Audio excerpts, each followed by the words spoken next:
ಕರ್ನಾಟಕದ ಇತಿಹಾಸವನ್ನು ಭಾಳ ಸೊಗಸಾಗಿ ಹೇಳಿದ್ದಾಳೆ. ಅವಳಿಗೆ ವಿಶೇಷವಾಗಿ ಅಭಿನಂದನೆಗಳನ್ನು ಹೇಳ್ತೇನೆ ನಾನು. ನಾವು ಬಹಳ ಕವಿವಾಣಿಯಲ್ಲಿ ನಾವು ಶುಭಾಶಯ ಹೇಳೋದಾದರೆ, ಜನವರಿ ಎಂಬ ಜಾಲಿಯಲ್ಲಿ, ಫೆಬ್ರವರಿ ಎಂಬ ಪ್ರೇಮದಲ್ಲಿ, ಮಾರ್ಚ್ ಎಂಬ ಮಡಿಲಲ್ಲಿ, ಏಪ್ರಿಲ್ ಎಂಬ ಏಕಾಂತದಲ್ಲಿ, ಮೇ ಎಂಬ ಮಮತೆಯಲ್ಲಿ, ಜೂನ್ ಎಂಬ ಜೋಕಾಲಿಯಲ್ಲಿ, ಆಗಸ್ಟ್ ಎಂಬ ಆಕಾಶದಲ್ಲಿ, ಸೆಪ್ಟೆಂಬರ್ ಎಂಬ ಸಂಭ್ರಮದಲ್ಲಿ, ಅಕ್ಟೋಬರ್ ಎಂಬ ಅಗಸದಲ್ಲಿ, ನವೆಂಬರ್ ಎಂಬ ಈ ನವ ದಿಗಂತದಲ್ಲಿ ತಮ್ಮೆಲ್ಲರಿಗೂ ರಾಜ್ಯೋತ್ಸವದ ಶುಭಾಶಯಗಳನ್ನು ನಾನು ಹೇಳ್ತೇನೆ. ಬಹುಶಃ ಇವತ್ತು ಜಿಂದಾಲ್ ಈ ವಿಲೇಜ್ ಅಂತ ಏನಿದೆ, ಇದೇ ಒಂದು ಪ್ರಪಂಚ. ಬಹುಶಃ ನೀವೆಲ್ಲ ಅದೃಷ್ಟಶಾಲಿಗಳು, ಆರೋಗ್ಯವಂತರು ಅಂತ ಭಾವಿಸ್ತೇನೆ. ಯಾಕೆಂದರೆ ಇಲ್ಲಿ ನಾವು ಬೆಂಗಳೂರಿನ ಹೃದಯ ಭಾಗದಲ್ಲಿ ವಾಸಿಸುವ ಜನರಿಗೆ ಇಲ್ಲಿ ಹೋಲಿಕೆ ಮಾಡಿದಾಗ ಇಲ್ಲಿ ವಾಯು ಮಾಲಿನ್ಯ ಬಹಳ ಕಡಿಮೆ ಇದೆ. ಅದರಿಂದ ನೀವೆಲ್ಲರ ಆರೋಗ್ಯ ಚೆನ್ನಾಗಿರುತ್ತೆ ಅಂತ ನನ್ನ ಭಾವನೆ. ಸೊ ಅದರಿಂದ ನೀವೆಲ್ಲ ಆರೋಗ್ಯವಂತರು. ಒಂದು ಕಾಲ ಇತ್ತು ನಾವು ನಗರಗಳಲ್ಲಿ ವಾಸ ಮಾಡಬೇಕು. ಸೊ ನಗರಗಳಿಂದ, ಏಕೆಂದರೆ ಹಳ್ಳಿಯಿಂದ ಹಲವಾರು ಲಕ್ಷಾಂತರ ಜನ, ನಮಗೆ ಸ್ವತಂತ್ರ ಬಂದಂಥ ಸಂದರ್ಭದಲ್ಲಿ ನಮ್ಮ ಭಾರತ ದೇಶದಲ್ಲಿ 80% ಜನ ಹಳ್ಳಿಗಳಲ್ಲಿ ವಾಸ ಮಾಡ್ತಾಯಿದ್ರು, 20% ಮಾತ್ರ ನಗರಗಳಲ್ಲಿ ವಾಸ ಮಾಡ್ತಾಯಿದ್ರು. ಇವತ್ತು 2023ನೇ ಮಾಹಿತಿ ಪ್ರಕಾರ 45% ಜನ ಇವತ್ತು ನಗರಗಳಲ್ಲಿ ವಾಸ ಮಾಡ್ತಾ ಇದ್ದಾರೆ. ಇನ್ನು 55% ಮಾತ್ರ ಹಳ್ಳಿಯಲ್ಲಿದ್ದಾರೆ. ಸೊ ಹಳ್ಳಿಯಿಂದ ಹೆಚ್ಚು ಜನ ಇವತ್ತು ದೊಡ್ಡ ದೊಡ್ಡ ನಗರಗಳಿಗೆ ವಲಸೆ ಬರ್ತಾ ಇದ್ದಾರೆ. ಒಂದು ಕಾಲ ಬರುತ್ತೆ, ಏಕೆಂದರೆ ಇವತ್ತು ನೋಡ್ಬೋದು ವಾಯು ಮಾಲಿನ್ಯ ಯಾವ ಮಟ್ಟಕ್ಕೆ ಹೋಗಿದೆ. ದೆಹಲಿ ಒಂದು ಗ್ಯಾಸ್ ಚೇಂಬರ್ ಆಗಿದೆ. ಇಲ್ಲೂ ಕೂಡ ಹಲವಾರು ವಾಯು ಮಾಲಿನ್ಯದಿಂದ ಭಾರತ ದೇಶದಲ್ಲಿ ಕಳೆದ 1 ವರ್ಷದಲ್ಲಿ ವಾಯು ಮಾಲಿನ್ಯದಿಂದ ಸುಮಾರು 22 ಲಕ್ಷ ಜನ ಸಾವನ್ನಪ್ಪಿದ್ದಾರೆ. ಬಹುಶಃ ಒಂದು ದಿನ ಬರುತ್ತೆ, ಆವಾಗ ಇನ್ನೂ 100 ವರ್ಷ ಆಗ್ಬೋದು, 200 ವರ್ಷ ಆಗ್ಬೋದು, ನಗರಗಳಿಂದ ಹಳ್ಳಿಗಳಿಗೆ ವಾಪಸ್ ಹೋಗುವಂಥ ಕಾಲ ಬಂದೇ ಬರುತ್ತೆ. ಯಾಕೆಂದರೆ ಇದು ಬಹಳ ಮುಖ್ಯವಾದದ್ದು. ಇವತ್ತು ಕನ್ನಡ ರಾಜ್ಯೋತ್ಸವ, ಇದರ ಮಹತ್ವ ಏನು, ಇದರ ಹಿನ್ನೆಲೆ ಏನು ಎಂಬುದನ್ನು ಈಗಾಗಲೇ ಹೇಳಿದ್ದಾರೆ. ನಾವು ಇತಿಹಾಸವನ್ನು ನಾವು ಯಾವಾಗಲೂ ಕೆಣಕಲಿಕ್ಕೆ ಹೋಗಬಾರ್ದಂತೆ. ಇತಿಹಾಸವನ್ನು ಕೆಣಕಿದರೆ ಮಂದಹಾಸ ಬರೋದಿಲ್ಲ.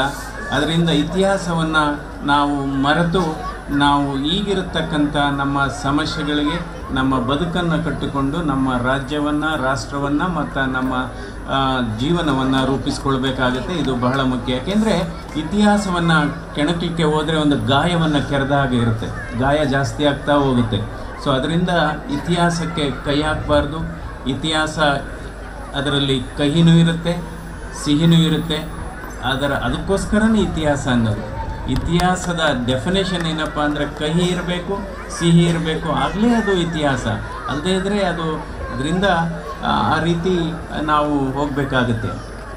ಇವತ್ತು ಕನ್ನಡ, ನಾವೆಲ್ಲ ಕನ್ನಡವಂತಲ್ಲೇ ಓದ್ದವರು. ಬಹುಶಃ ಇಲ್ಲಿ ಇರೋರೆಲ್ಲ 80%, 85% ಹಳ್ಳಿಗಾಡಿನಿಂದ ಬಂದು ನೆಲೆಸಿ, ಈಗಾಗಲೇ ಹೇಳಿದೆ 3751 ಫ್ಲ್ಯಾಟಲ್ಲಿ ಇರ್ತಕ್ಕಂಥ ಈ ಸಮುಚ್ಛಾಯದಲ್ಲಿ 80% ಕನ್ನಡಿಗರೇ ಇರೋದು ಬಹಳ ಸಂತೋಷದ ವಿಚಾರ. ಸೊ ಇದು ಕನ್ನಡಿಗರ ಜಿಂದಾಲ್ ಸಿಟಿ ಅಂತ ಹೇಳಲಿಕ್ಕೆ ಹೆಮ್ಮೆ ಆಗುತ್ತೆ. ಕನ್ನಡಿಗರ ಜಿಂದಾಲ್ ಸಿಟಿ ಹೆಮ್ಮೆ ಆಗುತ್ತೆ. ಅದರಿಂದ ಕನ್ನಡವನ್ನು ಯಾರು ಬೆಳೆಸಬೇಕು? ನಾವೆಲ್ಲ ಹೈಸ್ಕೂಲು ಅಥವಾ ಮಿಡ್ಲ್ ಸ್ಕೂಲ್ ಓದಬೇಕಾದ್ರೆ ಕನ್ನಡ ಮಾಧ್ಯಮವನ್ನು ತೆಗೆದುಕೊಳ್ಳಿಕ್ಕೆ ನಾವು ಹಿಂದೆ ಮುಂದೆ ನೋಡ್ತಾ ಇದ್ವಿ. ಯಾಕೆಂದರೆ ಕನ್ನಡದಲ್ಲಿ ನೀವು ಎಷ್ಟೇ ಚೆನ್ನಾಗಿ ಬರೆದ್ರೂ 100ಕ್ಕೆ 70 ಮಾರ್ಕ್ಸ್ ಕೊಡ್ತಾಯಿದ್ರು. ಅದೇ ಸ್ಯಾನ್ಸ್ಕ್ರಿಟಲ್ಲಿ ಏನಾಗ್ತಾಯಿತ್ತು, 100ಕ್ಕೆ 100, 125ಕ್ಕೆ 125 ಕೊಡ್ತಾಯಿದ್ರು. ಬಹುಶಃ ಆ ಸಂದರ್ಭದಲ್ಲಿ ನಾವು ಹಲವಾರು ಬಾರಿ ಹೇಳಿದ್ವಿ, ಕನ್ನಡವನ್ನು ನಾವು ಬೆಳೆಸಬೇಕಾದ್ರೆ, ಕನ್ನಡವನ್ನು ಉಳಿಸ್ಬೇಕಾದ್ರೆ, ಕನ್ನಡ ಮಾಧ್ಯಮವನ್ನು ನಾವು ಉಳಿಸ್ಬೇಕಾದ್ರೆ ಕನ್ನಡದಲ್ಲಿ ಬರೆದಂಥ ಪರೀಕ್ಷೆಗಳಿಗೆ ಅಂಕಗಳನ್ನು ನಾವು ಸಂಸ್ಕೃತದ ಮಾದರಿಯಲ್ಲಿ ಕೊಡಬೇಕು. ಈವಾಗ 100ಕ್ಕೆ 100 ಬರ್ತಾ ಇದೆ. ಸೊ ಅದರಿಂದ ಕನ್ನಡವನ್ನು ನಾವು ಬೆಳೆಸಲಿಕ್ಕೆ ಹಿಂದೇಟಾಗ್ತಾ ಇದ್ದವರೇ ಕನ್ನಡದ ಶಿಕ್ಷಕರು. ಸೊ ಹೀಗಾಗಿ ಇವತ್ತು ಕನ್ನಡ ಮಾಧ್ಯಮವನ್ನು ನಾವು ಹೆಚ್ಚು ತಗೋತೇವೆ. ಯಾಕೆಂದರೆ ಎಷ್ಟೋ ಸರಿ ಏನಾಗೋದು, ಕನ್ನಡ ಮೀಡಿಯಮ್ ತೊಗೊಂಡ್ಬಿಟ್ರೆ ನಾವು ರ್ಯಾಂಕ್ ಬರೋಕ್ಕಾಗೋದಿಲ್ಲ ಅಥವಾ ಡಿಸ್ಟಿಂಕ್ಷನ್ ಬರೋಕ್ಕಾಗೋದಿಲ್ಲ ಅನ್ನುವ ರೀತಿಯಲ್ಲಿತ್ತು. ಈಗ ಅದು ಬದಲಾವಣೆ ಆಗಿದೆ. ಸೊ ಅದರಿಂದ ಇವತ್ತು ಕನ್ನಡವನ್ನು ನಾವು ಬೆಳೆಸಬೇಕಾದ್ರೆ ಶಾಲಾ ಮಟ್ಟದಿಂದಲೇ ಬೆಳೆಸಬೇಕಾಗುತ್ತೆ. ಕನ್ನಡ ಕನ್ನಡಕವಾಗಿರಬಾರ್ದು, ಕನ್ನಡ ಕಣ್ಣಾಗಿರಬೇಕು ಅಂತ ನನ್ನ ಭಾವನೆ. ಕನ್ನಡಕವಾಗಿರಬಾರ್ದು. ಯಾಕೆಂದರೆ ಕನ್ನಡಕ ಅಂದರೆ ನಾವು ಬೇಕಾದಾಗ ಮಾತ್ರ ಉಪಯೋಗಿಸ್ತೇವೆ. ಅದೇ ಕಣ್ಣಾದರೆ ಯಾವಾಗಲೂ ಇದ್ದೇ ಇರಬೇಕು. ಅಂದರೆ ಕಣ್ಣಿದ್ದವ್ರಿಗೆಲ್ಲ ಒಂದು ದೃಷ್ಟಿ ಇದೆ ಅಂತ ಅಲ್ಲ. ಕೆಲವರಿಗೆ ಕಣ್ಣು ಇರಲ್ಲ, ಅಂದರೆ ದೃಷ್ಟಿ ಇರಲ್ಲ, ಅವ್ರಿಗೆ ದೂರದೃಷ್ಟಿ ಇರುತ್ತೆ. ಸೊ ಅದಕ್ಕೋಸ್ಕರ ಕನ್ನಡ ಕಣ್ಣಾಗಿರಬೇಕು, ಕನ್ನಡಕವಾಗಿರಬಾರ್ದು. ಕನ್ನಡ ನಮ್ಮ ತಾಯಿ ಭಾಷೆ, ಕನ್ನಡ ನಮ್ಮ ಮಾತೃಭಾಷೆ, ಕನ್ನಡ ನಾವು ಪ್ರೀತಿಸುವ ಭಾಷೆ, ಕನ್ನಡ ಆಡುವ ಭಾಷೆ. ಆದರೆ ಇಂಗ್ಲೀಷ್ ಏನಾಗಿದೆ, ಬದುಕುವ ಭಾಷೆಯಾಗಿದೆ.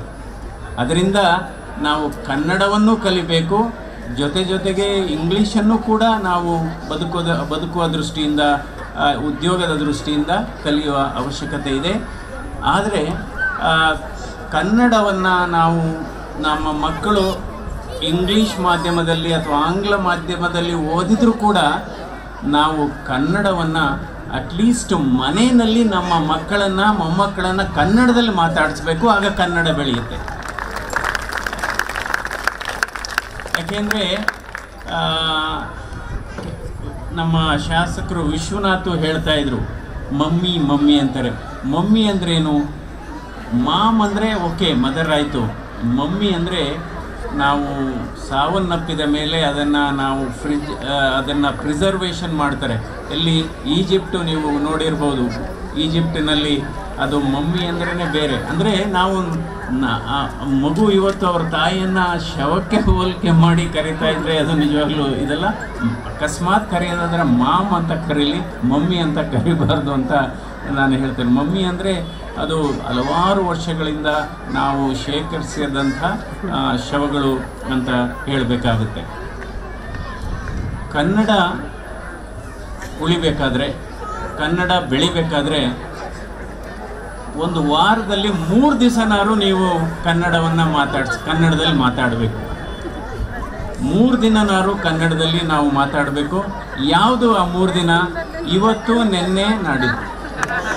ಇವತ್ತು, ನೆನ್ನೆ, ನಾಳೆ 3 ದಿನನಾದರೂ ನಾವು ಕನ್ನಡದಲ್ಲಿ ಮಾತಾಡಬೇಕು. ಅಂದರೆ ಆವಾಗ ಒಂದು ಕಾಲ ಇತ್ತು, ಯಾಕೆಂದರೆ ನಾವೆಲ್ಲ ಬ್ರಿಟಿಷರಿಂದ ಆಳಲ್ಪಟ್ಟವರು. ಇಂಗ್ಲೀಷು ಮಾತಾಡಿದರೆ ಬಹಳ ಬುದ್ಧಿವಂತರು ಅಂತ. ಹಳ್ಳಿಗಳಲ್ಲಿ ಯಾರಾದರೂ ಇಂಗ್ಲೀಷು ಆ ಕಾಲದ ನಾವು ನೋಡಿದ್ದೇವೆ, ಏನೋ ಜಸ್ಟ್ ಒಂದು 2 ಶಬ್ದ ಮಾತಾಡಿದರೆ ಇವನೇನಪ್ಪ ಮಹಾ ವಿದ್ಯಾವಂತ, ಮೇಧಾವಂತ ಅಂತ ಹೇಳ್ತಾ ಇದ್ರು. ಆದರೆ ಮಾಧ್ಯಮ ಅಡ್ಡ ಬರೋದಿಲ್ಲ. ಜ್ಞಾನನೇ ಬೇರೆ, ವಿದ್ಯೆನೇ ಬೇರೆ, ಕಲಿಕೆನೇ ಬೇರೆ. ಇವತ್ತು ನೋಡುವ ಜಪಾನಲ್ಲೇನು ಇಂಗ್ಲೀಷ್ ಮಾತಾಡಲ್ಲ, ಫ್ರಾನ್ಸಲ್ಲೇನು ಇಂಗ್ಲೀಷ್ ಮಾತಾಡಲ್ಲ. ಆದರೆ ಅವೆಲ್ಲ ಮುಂದುವರೆದ ದೇಶಗಳು.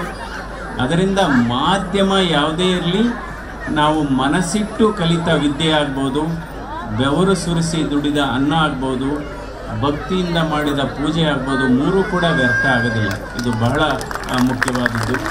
ಅದರಿಂದ ಇಂಗ್ಲೀಷ್ ಮಾಧ್ಯಮದಲ್ಲಿ ಓದಿದ ಮಹಾ ದಡ್ಡರುಗಳು ಇದ್ದಾರೆ.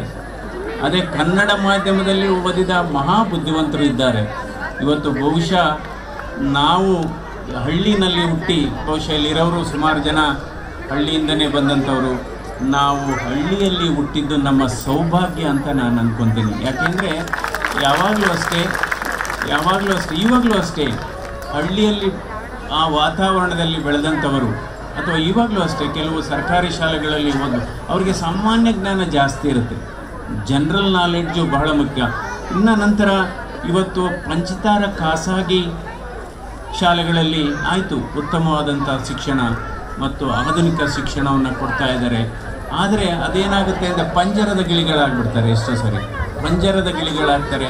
ಒಂದು ನಾನೇ MBBS ಓದಬೇಕಾದ್ರೆ ಕೆಲವರು ಈ ಥರ ತುಂಬ ಕಾನ್ವೆಂಟಲ್ಲಿ ಬಂದಿದ್ದಾಗ ಅವರಿಗೆ ಫೀಸ್ ಕಟ್ಟಬೇಕು ಅನ್ನೋದು ಗೊತ್ತಿಲ್ಲ, ಬ್ಯಾಂಕಿಗೆ ಹೋಗಿ ಫೀಸ್ ಕಟ್ಟಬೇಕು ಅನ್ನೋದು ಗೊತ್ತಿಲ್ಲ, ಅಥವಾ ಪುಸ್ತಕದ ಅಂಗಡಿಗೆ ಹೋಗಿ ಪುಸ್ತಕ ತಗೊಳ್ಳೋದು ಅಂತಲೂ ಗೊತ್ತಿಲ್ಲ.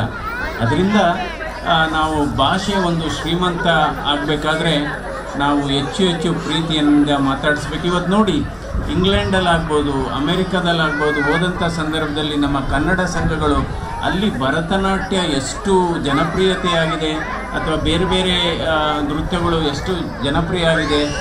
ಅದರಿಂದ ನಾವು ಕನ್ನಡವನ್ನು ಇದು ಮಾಡಬೇಕು. ಜೀವನ ಇವತ್ತು ಬದುಕು ಯಾವ ರೀತಿ ಸಾಗಿದೆ, ಇದು ಬಹಳ ಮುಖ್ಯವಾದದ್ದು. ಅಂದರೆ ಈ ಬದುಕಿನ ತಾತ್ಪರ್ಯ ಬಹುಶಃ ಒಂದು 3 ಜಾಗಗಳನ್ನು ನಾವು ನೋಡಿದರೆ ಬದುಕು ಏನು ಅಂತ ನಮಗೆ ಗೊತ್ತಾಗುತ್ತೆ. ಒಂದು, ನೀವು ಆಸ್ಪತ್ರೆಗೆ ಹೋಗಿ ರೋಗಿಗಳನ್ನು ನೋಡಿದಂಥ ಸಂದರ್ಭದಲ್ಲಿ ನಮಗೆ ಗೊತ್ತಾಗುತ್ತೆ ಆರೋಗ್ಯ ಎಷ್ಟು ಮುಖ್ಯ. ನಂತರ ಜೈಲಿನಲ್ಲಿ ಹೋಗಿ ಕೈದಿಗಳನ್ನು ನೋಡಿದಾಗ ನಮಗನ್ಸುತ್ತೆ ಸ್ವಾತಂತ್ರ್ಯ ಎಷ್ಟು ಮುಖ್ಯ. 3ನೇದು, ರುದ್ರಭೂಮಿಗೆ ಹೋಗಿ ಅಂತ್ಯಕ್ರಿಯೆಗಳಲ್ಲಿ ಭಾಗವಹಿಸುವಾಗ ಅನಿಸುತ್ತೆ ಬಹುಶಃ ಜೀವನ ಇಷ್ಟೇ. ನಾವು ಯಾಕೆಂದರೆ ಈ ಪ್ರಪಂಚದಲ್ಲಿ ನಾವು ಏನೇ ಮಾಡಲಿ ಇದು ಯಾವ ರೀತಿ ಬದುಕು ಸಾಗುತ್ತೆ ಅಂದರೆ ಇಲ್ಲಿಂದ ತೆಗೆದುಕೊಂಡು ಹೋಗೋಕ್ಕಾಗಲ್ಲ, ಇಲ್ಲಿಂದ ಐದರ ಕೊಟ್ಟು ಹೋಗೋಕ್ಕಾಗಲ್ಲ ಅಥವಾ ತೆಗೆದುಕೊಂಡು ಹೋಗೋಕ್ಕಾಗಲ್ಲ. ಆದರೆ ಬಹಳ ಮುಖ್ಯವಾದದ್ದು ಏನಪ್ಪ ಅಂದರೆ ಅಥವಾ ಇಲ್ಲಿ ಅದನ್ನು ಇಟ್ಟು ಹೋಗಬೇಕು ಅಥವಾ ಕೊಟ್ಟು ಹೋಗಬೇಕು, ತೆಗೆದುಕೊಂಡು ಹೋಗೋಕ್ಕಾಗಲ್ಲ. ಅದಕ್ಕೋಸ್ಕರ ಈ ಜೀವನದ ತಾತ್ಪರ್ಯ ಬಹಳ ಮುಖ್ಯ. ಯಾಕೆಂದರೆ ಇವತ್ತು ಜೀವನ ಅಂದರೆ ಏನು? ಯಾಕೆಂದರೆ ಇದನ್ನೇನು ಕೇಳ್ತಾ ಇದ್ದೀನಿ ಅಂದರೆ ನಮ್ಮ ಭಾವನೆಗಳು ಆಗ್ಬೋದು, ನಮ್ಮ ಬದುಕಿನ ಶೈಲಿ ಆಗ್ಬೋದು, ಅಥವಾ ನಮ್ಮ ಮನಸ್ಸಿನ ನಿರೀಕ್ಷೆಗಳಾಗ್ಬೋದು, ಅಪೇಕ್ಷೆಗಳಾಗ್ಬೋದು, ನಮ್ಮ ಆರೋಗ್ಯದ ಮೇಲೆ ನೇರವಾಗಿ ಇದು ಬೀಳುತ್ತೆ. ಅದಕ್ಕೋಸ್ಕರ ನಾವು ಅಂದ್ಕೊಂಡಿರೋದು ಕೇವಲ ಆಹಾರ ಪದಾರ್ಥಗಳಿಂದ ಅಥವಾ ಜೀವನ ಶೈಲಿಯಿಂದ ಮಾತ್ರ ಕಾಯಿಲೆಗಳು ಬರುತ್ತೆ. ಬಟ್ ನಮ್ಮ ಭಾವನೆಗಳು, ನಮ್ಮ ಮನಸ್ಸು ಅನ್ನೋದು ಬಹಳ ಮುಖ್ಯವಾದದ್ದು. ಅದರಿಂದ ಇವತ್ತು ನಿಜವಾದ ಬದುಕಿನ ಅರ್ಥ ಅಂದರೆ ಏನಪ್ಪ ಅಂದರೆ ಬದುಕಿನಲ್ಲಿ ಸಂಪತ್ತಿನಲ್ಲಿ ಸರಳತೆ ಇರಬೇಕಾಗುತ್ತೆ. ನಂತರ ಅಧಿಕಾರದಲ್ಲಿ ಸೌಮ್ಯತೆ ಇರಬೇಕಾಗುತ್ತೆ, ಕೋಪದಲ್ಲಿ ನಗು ಇರಬೇಕಾಗುತ್ತೆ. ಇವು 3 ಇದ್ದರೆ ನಮ್ಮ ಬದುಕು ಹಸನಾಗುತ್ತೆ, ಮಂದಹಾಸವನ್ನು ನೋಡ್ಬೋದು. ಇದು ಬಹಳ ಮುಖ್ಯ. ಯಾಕೆಂದರೆ ಸಂಪತ್ತು, ಸರಳತೆ ನಾವು ಯಾವಾಗಲೂ ಹೋಲಿಕೆ ಮಾಡ್ಕೋಬೇಕಾದ್ರೆ ಏನು ಮಾಡ್ತೀವಿ? ಅವರಷ್ಟು ಆಸ್ತಿ ಮಾಡಿದ್ದಾರೆ, ಅವರಷ್ಟು ಒಡವೆ ಹಾಕಿದ್ದಾರೆ. ಎಷ್ಟೋ ಜನ ನೋಡ್ಬೋದು, ಯಾರಾದರೂ ಒಂದು ಮದುವೆಗೆ ಹೋಗಿ ಬಂದಂಥ ಸಂದರ್ಭದಲ್ಲಿ ಅಥವಾ ನಿಶ್ಚಿತಾರ್ಥಕ್ಕೆ ಹೋದಂಥ ಸಂದರ್ಭದಲ್ಲಿ ಕೆಲವು ಹೆಂಗಸರು ಮುಖ ಸಪ್ಪೆ ಮಾಡ್ಕೊಂಡು ಮನೆಗೆ ಬಂದುಬಿಡ್ತಾರೆ. ಯಾಕೆಂದರೆ ಅದೇನೋ ಹಾಕಿದ್ರಂತೆ ಒಡವೆ, ಅದೇನೋ ವಜ್ರದ್ದಂತೆ, ಅದು ಯಾವುದೋ ಲೇಟೆಸ್ಟ್ ಮಾಡೆಲ್ ಅಂತೆ. ಸೊ ನಾನು ಒಂದು ಸರಿ ನಮ್ಮ ಆಸ್ಪತ್ರೆಯಲ್ಲೇ ನೋಡಿದೆ. ಸಾಮಾನ್ಯವಾಗಿ ಬೇರೆ ಬೇರೆ ಸೆಕ್ಷನ್ ಇದೆ. ಸೊ ಒಂದು 5-6 ಜನ ಒಂದು ಸೆಕ್ಷನ್ನಲ್ಲಿ ಏನಾಗಿದೆ, ಅವತ್ತು 2:30 ಆದರೂ ಊಟ ಮಾಡಿಲ್ವಂತೆ. ನಾನು ಕರಿತೀನಿ ಮೀಟಿಂಗ್, ಇಲ್ಲ ಸರ್ ಊಟ ಮಾಡಿಲ್ಲ. ಯಾಕೆಂದರೆ ಯಾರೋ ಒಬ್ಬರು ಅವರ ಗ್ರೂಪ್ ಪ್ರವೇಶಕ್ಕೆ ಏನೋ ಒಂದು ವಜ್ರದ ಓಲೆ ಮಾಡಿಸ್ಕೊಂಡು ಹಾಕೋ ಬಂದಿದ್ದಾರೆ ಆ ಗ್ರೂಪಲ್ಲಿ ಅಂತ. ಸೊ ಆಮೇಲೆ 3 ಗಂಟೆಗೆ ಅದು ಕ್ಲಾರಿಫೈ ಆಯ್ತಂತೆ, ಇದು ವಜ್ರದ್ದಲ್ಲ, ಇದು ಆರ್ಟಿಫಿಷಿಯಲ್ ಅಂತ. ಆಮೇಲೆ 3 ಗಂಟೆಗೆ ಎಲ್ಲ ಊಟ ಮಾಡಿದ್ರಂತೆ. ಸೊ ಅದಕ್ಕೋಸ್ಕರ ನಾವು ಹೋಲಿಕೆ ಯಾವ ರೀತಿ ಇರಬೇಕು ಅಂದರೆ ನಮ್ಮ ಬದುಕು ನಿಜವಾಗ್ಲೂ ತುಂಬ ಚೆನ್ನಾಗಿರಬೇಕಾದ್ರೆ ಹೋಲಿಕೆ ಯಾವುದೇ ಮಟ್ಟದಲ್ಲಿ ಹೋಲಿಕೆ ಮಾಡಬಾರ್ದು. ಮಕ್ಕಳನ್ನು ಬೇರೆ ಮಕ್ಕಳಿಗೆ ಹೋಲಿಕೆ ಮಾಡಬಾರ್ದು, ದೊಡ್ಡವರು. ಯಾಕೆಂದರೆ ಇವೆಲ್ಲ ನಮ್ಮ ಮನಸ್ಸಿಗೆ ಗೊತ್ತಿಲ್ಲದೇ ಆಗ್ತಾ ಇರುತ್ತೆ. ನಂತರ ಯಾವುದಾದ್ರೂ ಹೋಲಿಕೆ ಮಾಡೋದಾದರೆ ಅದು ಸಾಧನೆಗೆ ಸ್ಫೂರ್ತಿ ಆಗಬೇಕು. ನಾವು ಬೇರೆಯವರ ಜೊತೆ ಹೋಲಿಕೆ ಮಾಡಬೇಕಾದ್ರೆ ಅದು ಸಾಧನೆಗೆ ಸ್ಫೂರ್ತಿ ಆಗಬೇಕೇ ಹೊರತು ಅದು ನಮ್ಮ ಮನಸ್ಸಿನ ನೋವಿಗೆ ಅದು ನಾಂದಿ ಆಗಬಾರ್ದು. ಇದು ಬಹಳ ಮುಖ್ಯವಾದದ್ದು. ಹಾಗೆಯೇ ಇವತ್ತು ಜೀವನದಲ್ಲಿ 3 ವಿಚಾರಗಳು ಬಹಳ ಮುಖ್ಯ. ಒಂದು, ನಾವು ಗೆಲ್ಲಬೇಕು ಅಂತ ಇರುತ್ತೆ. ಪ್ರತಿಯೊಬ್ಬರಿಗೂ ನಾನು ಗೆಲ್ಲಬೇಕು, ಯಾವುದೋ ಒಂದು ಕೆಲಸದಲ್ಲಿ ನಾನು ಗೆಲ್ಲಬೇಕು. ಇನ್ನೊಂದು, ನಾನು ಕೆಲವು ವಿಚಾರವನ್ನು ಕಳ್ಕೊಳ್ಬೇಕಾಗುತ್ತೆ. ಮೂರನೇದು ಏನಪ್ಪ ಅಂದರೆ, ನಾವು ಅದನ್ನು ನಿಜವಾಗ್ಲೂ ಗಳಿಸ್ಬೇಕಾಗುತ್ತೆ. ಯಾವುದನ್ನು ಗೆಲ್ಲಬೇಕು? ನಾವು ಪ್ರೀತಿಯನ್ನು ಗೆಲ್ಲಬೇಕು, ವಿಶ್ವಾಸವನ್ನು ಗೆಲ್ಲಬೇಕು, ನಂಬಿಕೆಯನ್ನು ಗೆಲ್ಲಬೇಕು, ಹೃದಯವನ್ನು ಗೆಲ್ಲಬೇಕು. ಯಾವುದನ್ನು ಕಳ್ಕೋಬೇಕು? ನಾವು ಕಳ್ಕೋಬೇಕಾಗಿರೋದು ದ್ವೇಷವನ್ನು ಕಳ್ಕೋಬೇಕು, ಅಥವಾ ನಮ್ಮ ನಿರುತ್ಸಾಹವನ್ನು ಕಳ್ಕೋಬೇಕು, ದ್ವೇಷವನ್ನು ಕಳ್ಕೋಬೇಕು, ಅಸೂಯೆಯನ್ನು ಕಳ್ಕೋಬೇಕು. ಅದು ನಂತರ ಏನನ್ನು ಗಳಿಸ್ಬೇಕು? ಬೇರೆಯವರ ನಂಬಿಕೆಯನ್ನು ಗಳಿಸ್ಬೇಕು. ನೋಡಿ, ಒಂದು ನಂಬಿಕೆ ಅನ್ನೋದು ಬಹಳ ಮುಖ್ಯವಾದದ್ದು ನಮ್ಮ ಜೀವನದಲ್ಲಿ. ಒಂದು ನಂಬಿಕೆ. ಇವತ್ತು ಏನಾಗಿದೆ, ಇವತ್ತು ಸಂಬಂಧಗಳು ಬಹಳ ದೂರ ಆಗ್ತಾ ಇದ್ದಾವೆ. ಅದಕ್ಕೋಸ್ಕರ ನಾವು ಹೇಳ್ತೀವಿ, ಬುದ್ಧಿವಂತರು. ಈಗ ನಮ್ಮ ಭಾರತ ದೇಶ 1947ರಲ್ಲಿ ನಮಗೆ ಸ್ವಾತಂತ್ರ್ಯ ಬಂದಾಗ ಸಾಕ್ಷರತೆ ಎಷ್ಟಿತ್ತು? ಸಾಕ್ಷರತೆ ಅಂದರೆ ಬರೆಯೋಕ್ಕೆ ಅಥವಾ ಓದೋಕ್ಕೆ ಬರೋರು ಬಹಳ ಕಡಿಮೆ ಇತ್ತು. ಆದರೆ ಇವತ್ತೆಷ್ಟಿದೆ? 80% ಸಾಕ್ಷರತೆ. ಆದರೆ ವ್ಯತ್ಯಾಸ ಏನಪ್ಪ ಅಂದರೆ, ಸಾಕ್ಷರತೆ ಆವಾಗ ಕಡಿಮೆ ಇತ್ತು, ಆದರೆ ಸಂಸ್ಕಾರ ಬಹಳ ಜಾಸ್ತಿ ಇತ್ತು. ಆದರೆ ಇವತ್ತು ಸಾಕ್ಷರತೆ ಜಾಸ್ತಿ ಇದೆ, ಸಂಸ್ಕಾರ ಕಡಿಮೆ ಆಗಿದೆ. ಸೊ ಅದರಿಂದ ಕೇವಲ ಸಾಕ್ಷರತೆ ಇದ್ದರೆ ಸಾಲದು, ಸಂಸ್ಕಾರ ಇರಬೇಕು. ಆಗಲೇ ಅದಕ್ಕೆ ಒಂದು ಅರ್ಥಪೂರ್ಣ ಅಥವಾ ಪರಿಪೂರ್ಣತೆ ಬರೋದು ಅಂತ ನನ್ನ ಭಾವನೆ. ಇದು ಬಹಳ ಮುಖ್ಯವಾದದ್ದು. ಈ ಸಂಬಂಧಗಳು ಅಷ್ಟೇ ಬಹಳ ಕೃತಕವಾಗಿದೆ. ಇವತ್ತು ನಾವು ಆರ್ಟಿಫಿಷಿಯಲ್ ಇಂಟೆಲಿಜೆನ್ಸ್ ಬಗ್ಗೆ ಮಾತಾಡ್ತಾ ಇದ್ದೇವೆ, ಅಥವಾ ಡೀಪ್ ಲರ್ನಿಂಗ್ ಬಗ್ಗೆ ಮಾತಾಡ್ತಾ ಇದ್ದೇವೆ, ಮಿಷಿನ್ ಲರ್ನಿಂಗ್. ಬಹುಶಃ ನೆಕ್ಸ್ಟ್ ಈಗ ನಿರೂಪಣೆ ಮಾಡೋರು ರೋಬೋಟ್ ಬರ್ಬೋದು, ಅಥವಾ ಮಂಜುನಾಥ್ ಬರದೇ ಇದ್ದರೆ ಮಂಜುನಾಥ್ ಅವರು ರೋಬೋಟ್ ಬಂದು ಮಾತಾಡ್ಬೋದು. ಏನೇನೋ ಆಗುತ್ತೆ, ಅದು ಬೇರೆ ಪ್ರಶ್ನೆ. ಇವತ್ತು ಸಂಬಂಧಗಳು ಬಹಳ ಇವೆಲ್ಲ ನಮ್ಮ ಕಾಯಿಲೆ ಅಥವಾ ದೇಹದ ಮೇಲೆ ಪರಿಣಾಮ ಬೀಳುತ್ತೆ. ಹಾಗೆಯೇ ಇವತ್ತು ನಾವು ಹೇಳ್ತೀವಿ, ಇವತ್ತು ಜೀವನ ಶೈಲಿ ಆಧಾರಿತ ಕಾಯಿಲೆಗಳು ನಮ್ಮ ದೇಶದಲ್ಲಿ 65% ಸಾವುಗಳು ಇವತ್ತು ಜೀವನ ಶೈಲಿ ಆಧಾರಿತ ಕಾಯಿಲೆಗಳಿಂದ ಆಗ್ತಾ ಇದೆ. ಸಾವುಗಳು ಯಾವ್ಯಾವು ಈ ಜೀವನ ಶೈಲಿ ಆಧಾರಿತ ಕಾಯಿಲೆಗಳು? ಒಂದು, ಹೃದಯಾಘಾತ ಮತ್ತು ಹೃದಯಕ್ಕೆ ಸಂಬಂಧಪಟ್ಟ ಕಾಯಿಲೆ. ಎರಡನೇದು, ಹೈ ಬ್ಲಡ್ ಪ್ರೆಷರ್ ಅಥವಾ ಅಧಿಕ ರಕ್ತದ ಒತ್ತಡ. ಮೂರನೇದು, ಸಕ್ಕರೆ ಕಾಯಿಲೆ. ನಾಲ್ಕನೇದು, ಪಾರ್ಶ್ವವಾಯು. ಐದನೇದು, ಕ್ಯಾನ್ಸರು. ಆರನೇದೇನಪ್ಪ ಅಂದರೆ, ಇತ್ತೀಚೆಗೆ ಸೇರಿಕೊಂಡ, ಈ ಗುಂಪಿಗೆ ಸೇರಿಕೊಂಡ ಆಧುನಿಕ ಕಾಯಿಲೆ ಯಾವುದಪ್ಪ ಅಂದರೆ ಸ್ಕ್ರೀನ್ ಅಡಿಕ್ಷನ್.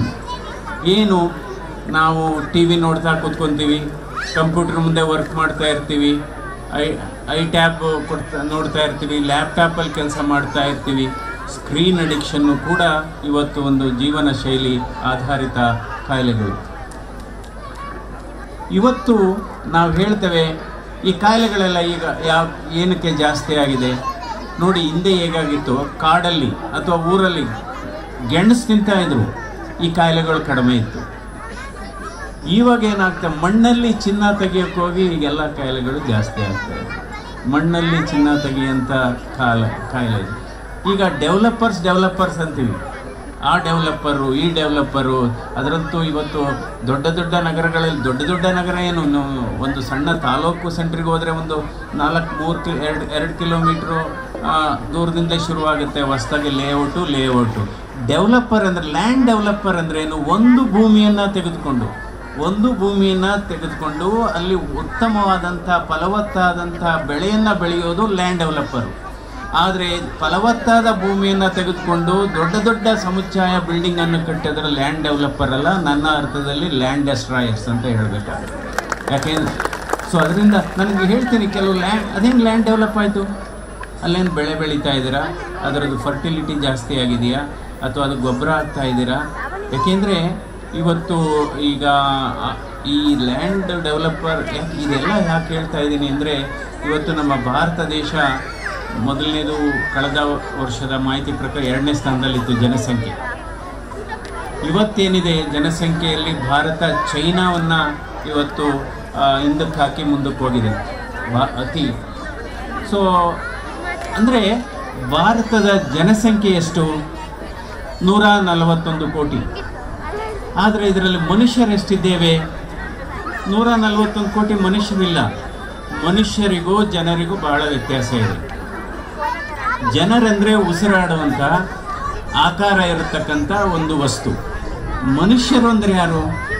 ಮನುಷ್ಯರು ಮನುಷ್ಯತ್ವ ಇರುವವರು ಅಂದರೆ ಯಾರು? ಬೇರೆಯವರ ಬಗ್ಗೆ ಕರುಣೆ ಇರತಕ್ಕಂಥವರು, ಬೇರೆಯವರ ಬಗ್ಗೆ ಒಳ್ಳೆ ಮಾತನಾಡುವವರು, ಸಮಾಜಮುಖಿ ಕೆಲಸ ಮಾಡುವಂಥವರು, ಬೇರೆಯವರ ಕೆಲಸವನ್ನು ಮೆಚ್ಚಿ ಒಳ್ಳೆಯ ಸಂದೇಶವನ್ನು ಕೊಡುವಂಥವರು ಮನುಷ್ಯರು. ಭಾರತ ದೇಶದಲ್ಲಿ ಜನಸಂಖ್ಯೆ ಜಾಸ್ತಿ ಆಗಬಾರ್ದು, ಮನುಷ್ಯರ ಸಂಖ್ಯೆ ಜಾಸ್ತಿ ಆಗಬೇಕು. ಇದು ಬಹಳ ಮುಖ್ಯವಾದದ್ದು. ಹಾಗೆಯೇ ಇವತ್ತು ಕಾಲ ಬದಲಾಗಿದೆ ಅಂತ ಹೇಳ್ತೇವೆ. ಕಾಲ ಎಲ್ಲಿ ಬದಲಾಗಿದೆ? ಬೇವಿನ ಕಹಿ ಅಲ್ಲೇ ಇದೆ, ಮಾವಿನ ಸಿಹಿ ಅಲ್ಲೇ ಇದೆ, ಹೂವಿನ ಪರಿಮಳ ಅಲ್ಲೇ ಇದೆ, ಚಂದ್ರ ಅಲ್ಲೇ ಇದೆ, ಸೂರ್ಯ ಅಲ್ಲೇ ಇದ್ದಾನೆ, ಭೂಮಿಯಲ್ಲೇ. ಜನ ಬದಲಾಗಿದ್ದಾರೆ, ಜನರ ಅಪೇಕ್ಷೆ ಬದಲಾವಣೆಯಾಗಿದೆ, ಜನರ ನಿರೀಕ್ಷೆ ಬದಲಾವಣೆಯಾಗಿದೆ. ಅದರಿಂದ ನೋಡ್ಬೋದು, ನಾವು ದೊಡ್ಡ ದೊಡ್ಡ ಮನೆಗಳಲ್ಲಿ ವಾಸ ಮಾಡ್ತಾ ಇದ್ದೇವೆ, ದೊಡ್ಡ ದೊಡ್ಡ ಮನೆಗಳನ್ನು ಕಟ್ತಾ ಇದ್ದೇವೆ, ಕಡಿಮೆ ಜನ ವಾಸ ಮಾಡ್ತಾ ಇದ್ದೇವೆ. ಹಿಂದೆ ನೋಡ್ಬೋದು ಸಣ್ಣ ಮನೆ, ಹಳ್ಳಿಗಳಲ್ಲಿ ಸಣ್ಣ ಮನೆ, ಒಂದು ಚಾಪೆ ಮೇಲೆ 15 ಜನ 20 ಜನ ಮಲಗಿದ್ದಾರೆ ಹಬ್ಬದಲ್ಲಿ. ಇಲ್ಲಿ 3 ರೂಮು ಅಂದರೆ 3, ಅದರಲ್ಲಿ ಅವರು ಮಲಗ್ತಾರೋ ನಿದ್ದೆ ಬರುತ್ತೋ ದೇವ್ರಿಗೆ ಗೊತ್ತಿಲ್ಲ. ಆದರೆ ದೊಡ್ಡ ದೊಡ್ಡ ಮನೆಗಳನ್ನು ಕಟ್ತಾ ಇದ್ದೇವೆ, ಕಡಿಮೆ ಜನ ವಾಸ ಮಾಡ್ತಾ ಇದ್ದೇವೆ. ಎರಡನೇದು, ಹೆಚ್ಚು ಪದವಿಗಳನ್ನು ಪಡಿತಾ ಇದ್ದೇವೆ, ಕಡಿಮೆ ಸಾಮಾನ್ಯ ಜ್ಞಾನ.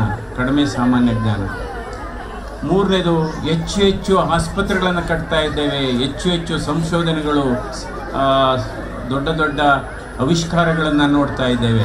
ಆದರೆ ಕಾಯಿಲೆಗಳು ಕೂಡ ಜಾಸ್ತಿ ಆಗುತ್ತೆ. ಗರಿಷ್ಠ ಜನಸಂಖ್ಯೆ, ಕನಿಷ್ಠ ಮಾನವೀಯತೆ. ಹೆಚ್ಚು ಪರಿಣತರನ್ನು ನೋಡ್ತಾ ಇದ್ದೇವೆ, ಸಮಸ್ಯೆಗಳು ಕೂಡ ಜಾಸ್ತಿ ಆಗ್ತಾ ಇದೆ. ಹಾಗೆ ನಾವು ಚಂದ್ರನ ಮೇಲೆ ಹೋಗ್ತಾ ಇದ್ದೇವೆ, ಆದರೆ ಪಕ್ಕದ ಮನೆಯಲ್ಲಿ ಯಾರಿದ್ದಾರೆ ಅನ್ನೋದ್ರ ಬಗ್ಗೆ ಮಾಹಿತಿ ಕೂಡ ಕಡಿಮೆ ಆಗ್ತಾ ಇದೆ. ಅದು ಕೂಡ ಇದೆಲ್ಲ ಬದಲಾವಣೆ. ನಾವು ಸ್ನೇಹಿತರನ್ನು ಎಲ್ಲಿ ನೋಡ್ತಾ ಇದ್ದೇವೆ?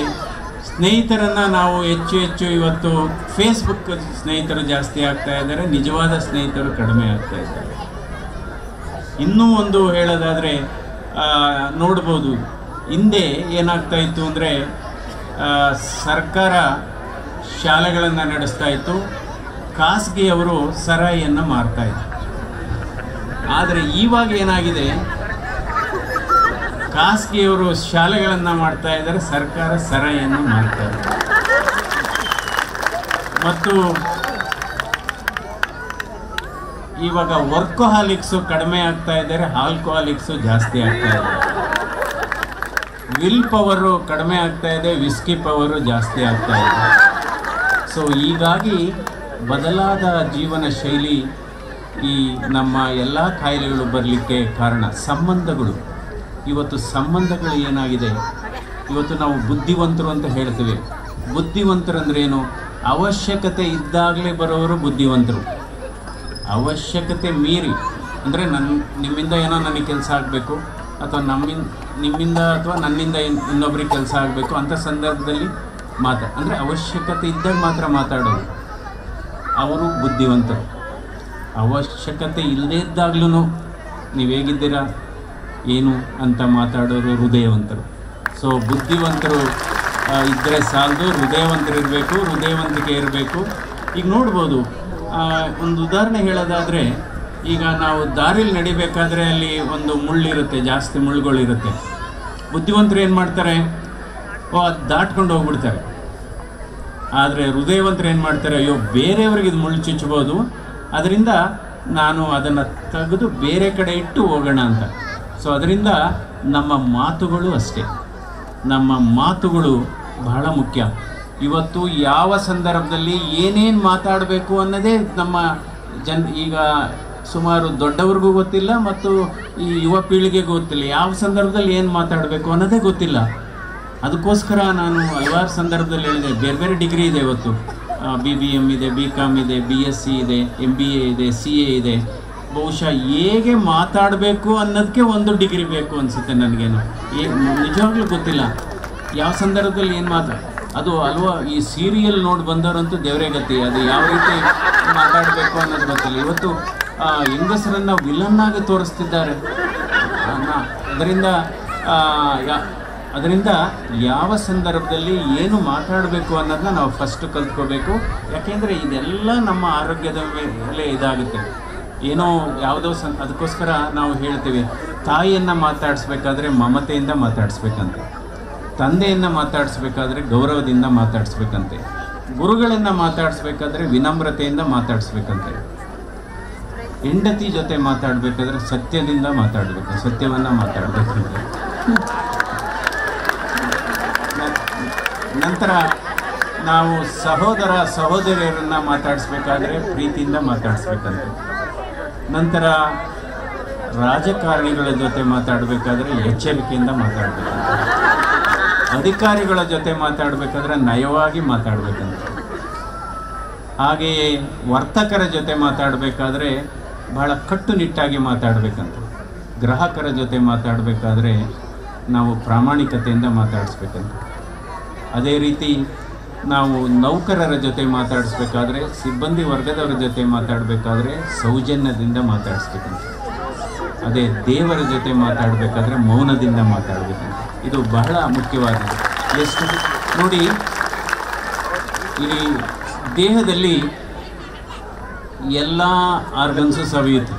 ವಯಸ್ಸಾಗ್ತಾ ಆಗ್ತಾ ಮೆದುಳು ಸವಿಯುತ್ತೆ, ಮೂಳೆ ಸವಿಯುತ್ತೆ, ಹಾರ್ಟು ಸವಿಯುತ್ತೆ, ಲಂಗ್ಸು ಸವಿಯುತ್ತೆ. ಒಂದೇ ಒಂದು ಸವಿದೇ ಇರತಕ್ಕಂಥ ಒಂದು ಅಂಗಾಂಗ ಅಂದರೆ ನಾಲಿಗೆ. ಇವತ್ತು ಈ ನಾಲಿಗೆ ಸೌದಿದ್ರೆ ಚೆನ್ನಾಗಿತ್ತು ಅಂತ ಅನ್ಸುತ್ತೆ ನನಗೆ. ಇವತ್ತು ಹಲವಾರು ಸಮಸ್ಯೆಗಳಿಗೆ, ಹಲವಾರು ಈ ಎಲ್ಲ ಸಮಸ್ಯೆಗಳಾಗ್ಬೋದು ಅಥವಾ ಒಂದು ಮಿಸ್ಅಂಡರ್ಸ್ಟ್ಯಾಂಡಿಂಗ್ ಆಗ್ಬೋದು. ಈ ನಾಲಿಗೆ ನೋಡಿ, ನಾಲಿಗೆನಲ್ಲಿ ಮೂಳೆ ಇಲ್ಲ ಅಂತೀವಿ, ಆದರೆ ನಾಲಿಗೆಗೆ ಇರತಕ್ಕಂಥ ಶಕ್ತಿ ಕೆಲವು ಮನುಷ್ಯರನ್ನು ಛಿದ್ರ ಮಾಡ್ಬೋದು, ಕಲ್ಲುಗಳನ್ನು ಛಿದ್ರ ಮಾಡ್ಬೋದು. ಈ ನಾಲಿಗೆಯ ಆರೋಗ್ಯ ಬಹಳ ಮುಖ್ಯ. ನಾಲಿಗೆಯ ಆರೋಗ್ಯ ಚೆನ್ನಾಗಿದ್ದರೆ, ನಾಲಿಗೆಯಿಂದ ಮಾತನಾಡುವ ಆರೋಗ್ಯ ಚೆನ್ನಾಗಿದ್ದರೆ ಸಂಸಾರದ ಆರೋಗ್ಯ ಚೆನ್ನಾಗಿರುತ್ತೆ, ಸಮಾಜದ ಆರೋಗ್ಯ ಚೆನ್ನಾಗಿರುತ್ತೆ, ಸಮುದಾಯದ ಆರೋಗ್ಯ ಚೆನ್ನಾಗಿರುತ್ತೆ. ಇವತ್ತು ನೋಡ್ಬೋದು ಈ ಮಾತುಗಳಿಂದ ಯಾವ ರೀತಿ ಬೇರೆ ಬೇರೆ ಸಮಸ್ಯೆಗಳು, ಬೇರೆ ಬೇರೆ ಮನಸ್ತಾಪಗಳು ಉಂಟಾಗುತ್ತೆ. ಅದರಿಂದ ನಾವು ಮಾತನಾಡುವಾಗ ಯಾಕೆಂದರೆ ಯಾವಾಗಲೂ ನಾಲಿಗೆ ಯಾವ ರೀತಿ ಕೆಲಸ ಮಾಡಬೇಕು ಅಂದರೆ ಮೆದುಳಿನ ನಿಯಂತ್ರಣದಲ್ಲಿ ಕೆಲಸ ಮಾಡಬೇಕು. ಎಷ್ಟು ನೋಡಿ, ಈಗ ನೀವು ಜಗಳ ಆಡಬೇಕಾದ್ರೆ ಏನಾಗುತ್ತೆ, ಆವಾಗ ನಾಲಿಗೆ ಬಹಳ ವೇಗವಾಗಿ, ಮೆದುಳಿಗಿಂತ ವೇಗವಾಗಿ ಅದು ಕೆಲಸ ಮಾಡುತ್ತೆ. ಸೊ ಅದರಿಂದ ಇವತ್ತು ಏನಾಗಿದೆ, ನಮ್ಮ ಈ ಬದುಕಿನಲ್ಲಿ ಇವತ್ತು ಯಾವ ಕಾಲಘಟ್ಟದಲ್ಲಿ ಇದ್ದೇವೆ ಅಂದರೆ ಸತ್ಯಕ್ಕೆ ಸಾಕ್ಷಿ ಕೇಳುವಂಥ ಕಾಲ. ನೀವು ಸತ್ಯ ಹೇಳಿ ನಂಬಿಸೋದು ಬಹಳ ಕಷ್ಟ. ಅದೇ ಸುಳ್ಳು ಬಹಳ ವೇಗವಾಗಿ ನಂಬಿಡ್ತಾರೆ. ಇವತ್ತು ಯಾರೋ ಬಂದು ಕಿವಿಲಿ ಹೇಳಿದರೆ ಡೆಫಿನೆಟ್ ಅದೇನು. ಅದಕ್ಕೋಸ್ಕರ ಯಾರೇ ನಿಮಗೆ ಬಂದು, ನಾನು ಜಯದೇವ ಹೃದ್ರೋಗ ಸಂಸ್ಥೆಯಲ್ಲಿ 16 ವರ್ಷದಿಂದ ನಿರ್ದೇಶಕನಾಗಿ ಕೆಲಸ ಮಾಡಬೇಕಾದ್ರೆ ಹಲವಾರು ರೋಗಿಗಳಿಂದ ದೂರ ಬರ್ಬೋದು, ಅಥವಾ ನಮ್ಮ ಸಿಬ್ಬಂದಿ ವರ್ಗದವರ ಮೇಲಿಂದನೇ ಇನ್ನೊಬ್ಬ ಸಿಬ್ಬಂದಿಯವರ ಮೇಲೆ ದೂರು ಬರ್ಬೋದು. ನಾನು ಏಕಾಏಕಿ ಅವತ್ತು ಯಾವುದೇ ನಿರ್ಧಾರ ಮಾಡಲ್ಲ. 24 ಗಂಟೆ ಅಥವಾ 48 ಗಂಟೆ ಕಾಯ್ದು ನಂತರ ತೀರ್ಮಾನ ಮಾಡಿದಾಗ ಗೊತ್ತಾಗುತ್ತೆ 90% ಇವು ಸುಳ್ಳುಗಳು ಅಂತ. ಯಾಕೆಂದರೆ ಯಾರೇ ಬಂದು ನಮಗೆ ಒಂದು ವಿಚಾರ ಹೇಳಿದರೆ ನಾವೇನಾಗ್ತೀವಿ, ಏಕಾಏಕಿ ಉದ್ರೇಕಗೊಂಡು ಭಯಕ್ಕೆ ಶುರು ಮಾಡ್ತೀವಿ. ಅಥವಾ ಮನಸ್ಸು ನೋಡಿ, ಈಗ ನೀವೇನಾದರೂ ಒಬ್ಬರ ಜೊತೆ ಜಗಳ ಶುರು ಮಾಡಿದರೆ, ಅಥವಾ ಏನೋ ಒಬ್ಬರಿಗೆ ನಿಮ್ಮ ಕಿವಿನಲ್ಲಿ ಏನೋ ಬಂದು ಹೇಳ್ತಾರೆ, ನಿಮ್ಮ ಬಗ್ಗೆ ಏನೋ ಕೆಟ್ಟದಾಗಿ ಮಾತಾಡ್ತಾಯಿದ್ರು, ನಿಮ್ಮ ಬಗ್ಗೆ ಇನ್ನೇನೇನೋ ಹೇಳ್ತಾಯಿದ್ರು, ಇದ್ದಕ್ಕಿದ್ದಂಗೆ ಅಂಥ ಸಂದರ್ಭದಲ್ಲಿ ನಿಮಗೂ ಎಕ್ಸ್ಪೀರಿಯನ್ಸ್ ಆಗಿರುತ್ತೆ. ಅಂಥ ಸಂದರ್ಭದಲ್ಲಿ ಹಾರ್ಟ್ ರೇಟ್ ಜಾಸ್ತಿ ಆಗುತ್ತೆ, ಬ್ಲಡ್ ಪ್ರೆಷರ್ ಜಾಸ್ತಿ ಆಗುತ್ತೆ. ಯಾಕೆಂದರೆ ನೀವು ಹಲವಾರು ಬಾರಿ ಬೇಕಾದರೆ ಪರೀಕ್ಷೆ ಮಾಡ್ಬೋದು. ಯಾರ ಜೊತೆನಾದ್ರು ಸಂಘರ್ಷಕ್ಕೆ ಇಳಿದ್ರೆ, ಯಾರನ್ನಾದರೂ ಅಥವಾ ಜಗಳಕ್ಕೆ ಹೋದರೆ ನಿಮ್ಮ ಬ್ಲಡ್ ಪ್ರೆಷರು 120, 80 ಇದ್ದದ್ದು 200/100 ಆಗುತ್ತೆ. ಹೃದಯದ ಬಡಿತ 70, 80, 90 ಇದ್ದದ್ದು 130. ನಿಮಗೆ ಕೇಳಿಸುತ್ತೆ ನಿಮ್ಮ ಹೃದಯದ ಬಡಿತ. ನೀವು ಜಗಳಕ್ಕೆ ಹೋದಾಗ ನೀವು ಅಂದ್ಕೊಳ್ಳೋದು, ಇವತ್ತು ನಾನು ಚೆನ್ನಾಗಿ ಬೈದ್ಬಿಟ್ಟೆ, ಸಖತ್ತಾಗಿ ಬೈದ್ಬಿಟ್ಟೆ ಇವತ್ತು ನಾನು ಅಂತ ಹೇಳ್ತೀವಿ. ಆದರೆ ಇದರಿಂದ ನಿಜವಾದ ಡ್ಯಾಮೇಜು ಆಗೋದು ಯಾರು ಬೈತಾರೆ ಅವ್ರಿಗೇನೆ ಮೊದಲು ಡ್ಯಾಮೇಜ್ ಆಗೋದು. ಅದಕ್ಕೋಸ್ಕರ ಇದನ್ನು ಇಂಪಲ್ಸಿವ್ ಬಿಹೇವಿಯರ್ ಅಂತ ಹೇಳ್ತೇವೆ. ಇಂಪಲ್ಸಿವ್ ಬಿಹೇವಿಯರ್ಗೆ ಒಂದು ಎಕ್ಸಾಂಪಲ್ ಹೇಳ್ತೀನಿ ನಾನು. ನಾವು ಕಾರಲ್ಲಿ ಹೋಗ್ತಾ ಇರ್ತೀವಿ, ಯಾರೋ ಇನ್ನೊಬ್ಬ ಕಾರ್ ಬಂದು ಟಚ್ ಮಾಡ್ತಾನೆ. ನಿಮ್ಮ ಕಾರಿನ ಬೆಲೆ 30 ಲಕ್ಷನೋ 20 ಲಕ್ಷನೋ 15 ಲಕ್ಷನೋ ಗೊತ್ತಿಲ್ಲ. ನಾವು ಏಕಾಏಕಿ ಏನೂ ನೋಡೋದಿಲ್ಲ, ಸಡನ್ನಾಗಿ ಡೋರ್ ತೆಗೆದು ಗಲಾಟೆಗೆ ಶುರು ಮಾಡ್ತೇವೆ. ಅದು ಬಹುಶಃ ಆ ಕಾರಿಗೆ ಡ್ಯಾಮೇಜ್ ಆಗಿದ್ದು 5,000 ರೂಪಾಯಿ ಆಗ್ಬೋದು, 15,000 ಆಗ್ಬೋದು. ಆದರೆ ಇದೆಲ್ಲ ಉದ್ವೇಗ ಯಾವ ರೀತಿ, ಇದನ್ನು ಇಂಪಲ್ಸಿವ್ ಬಿಹೇವಿಯರ್, ಯಾವುದೇ ಜೀವನದಲ್ಲಿ ಬದುಕಿನಲ್ಲಿ ಈ ಇಂಪಲ್ಸಿವ್ ಬಿಹೇವಿಯರ್ ಇರಬಾರ್ದು. ಅದು ಯಾರೇ ಮಾತಿಗಾರು ಆಗ್ಬೋದು ಅಥವಾ ಈ ರೀತಿ ಆದಂಥ ಸಂದರ್ಭದಲ್ಲಾಗ್ಬೋದು, ಯಾರಾದರೂ ಚಾಡಿ ಹೇಳಿದಂಥ ಸಂದರ್ಭದಲ್ಲಿ ಆಗಬಾರ್ದು. ಏಕಾಏಕಿ ಉದ್ರೇಕವನ್ನು ಮಾಡ್ಕೋಬಾರ್ದು. ಎಷ್ಟೋ ಸರಿ ಏನಾಗಿದೆ, ಈ ರೀತಿ ರೋಡಲ್ಲಿ ಗಲಾಟೆಯಾಗಿ ನಾವು ನೋಡಿದ್ದೇವೆ, ಸಾವನ್ನಪ್ಪಿದ್ದಾರೆ ಕೆಲವರು. ಇನ್ನು ಕೆಲವರು ಕಾರಿಗೆ ಆಗಿರತಕ್ಕಂಥ ಡ್ಯಾಮೇಜ್ಗಿಂತ ಅವರ ಶರೀರಕ್ಕೆ ಹೆಚ್ಚು ಡ್ಯಾಮೇಜ್ ಆಗಿದೆ. ನೀವು ಜಸ್ಟ್ ನೋಡಿ, ಯಾರೋ ಬಂದು ನಿಮ್ಗೆ ಹೇಳ್ತಾರೆ, ಏನು ನೀವು ಇಷ್ಟೊಂದು ಒಳ್ಳೆ ಕೆಲಸ ಮಾಡ್ತೀರಾ, ನಿಮ್ಮ ಮೇಲೆ ಆರೋಪ ಹೊರಿಸ್ತಾ ಇದ್ದಾರೆ, ಅಥವಾ ನೀವು ಯಾರಿಗೋ ಹೆಲ್ಪ್ ಮಾಡಿದ್ರಿ, ಅದು ಏನೇನೋ ಸುಳ್ಳು ಹೇಳ್ತಾ ಇದ್ದಾರೆ ಅಂದಾಗ ನೀವು ಇಮ್ಮಿಡಿಯೇಟ್ಲಿ ಫೋನ್ ತಗೊಳಕ್ಕೆ ಹೋಗ್ತೀರಾ. ಫಸ್ಟ್ ಕಾಲು ಸಿಗೋದಿಲ್ಲ, ಸೆಕೆಂಡ್ ಕಾಲು ಸಿಗೋದಿಲ್ಲ, 3ನೇ ಕಾಲ್ಗೆ ನೀವೇ ಅಯ್ಯೋ ಬಿಡಪ್ಪ ಅದ್ಲಾಗಿ ಸಾಕು ಅಂತ. ಅಂದರೆ ಆ 10-15 ಸೆಕೆಂಡು ಬಹಳ ಮುಖ್ಯ. 10-15 ಸೆಕೆಂಡು ಬಹಳ ಮುಖ್ಯ. ಆ ರೀತಿ ನಮ್ಮ ಜೀವನವನ್ನು, ಬದುಕನ್ನು ಮಾರ್ಪಾಡು ಮಾಡ್ಕೋಬೇಕಾಗುತ್ತೆ. ಈಗ ನೋಡಿ, ನಾವೇನೆ ಒಂದೇ ರೋಗಿ ಬಗ್ಗೆ 15 ಜನ ಫೋನ್ ಮಾಡಿ ಹೇಳ್ತಾರೆ ನಮಗೆ, ಈ ರೋಗಿ ಚೆನ್ನಾಗಿ ನೋಡ್ಕೊಳ್ಳಿ. ನಮಗೆ ಸಾಮಾನ್ಯವಾಗಿ ಪದೇ ಒಂದೇ ರೋಗಿ ಬಗ್ಗೆ ಹೇಳಿದಾಗ ಸಾಮಾನ್ಯವಾಗಿ ಅಪ್ಸೆಟ್ ಆಗೋಗ್ತೀವಿ. ಏನು ರೀ ನೀವು ನೋಡ್ಕೋತಾ ಇಲ್ವಾ, ಏನಿಲ್ವಾ, ಅದಿಲ್ವಾ, ಇದಿಲ್ವಾ, ಯಾಕೆ ಹಿಂಗೆಲ್ಲ ಇನ್ಫ್ಲೂಯೆನ್ಸ್ ತರ್ತೀರಾ? ಸೊ ಆವಾಗ ಏನಾಗುತ್ತೆ, ನಮಗೆ ಅವ್ರಿಗೂ ಹೇಳಿದವ್ರಿಗೂ ಬೇಜಾರು, 30 ಸೆಕೆಂಡ್ ಹೋಯ್ತು ನಮ್ಮದೆಲ್ಲ ಹೇಳಿ.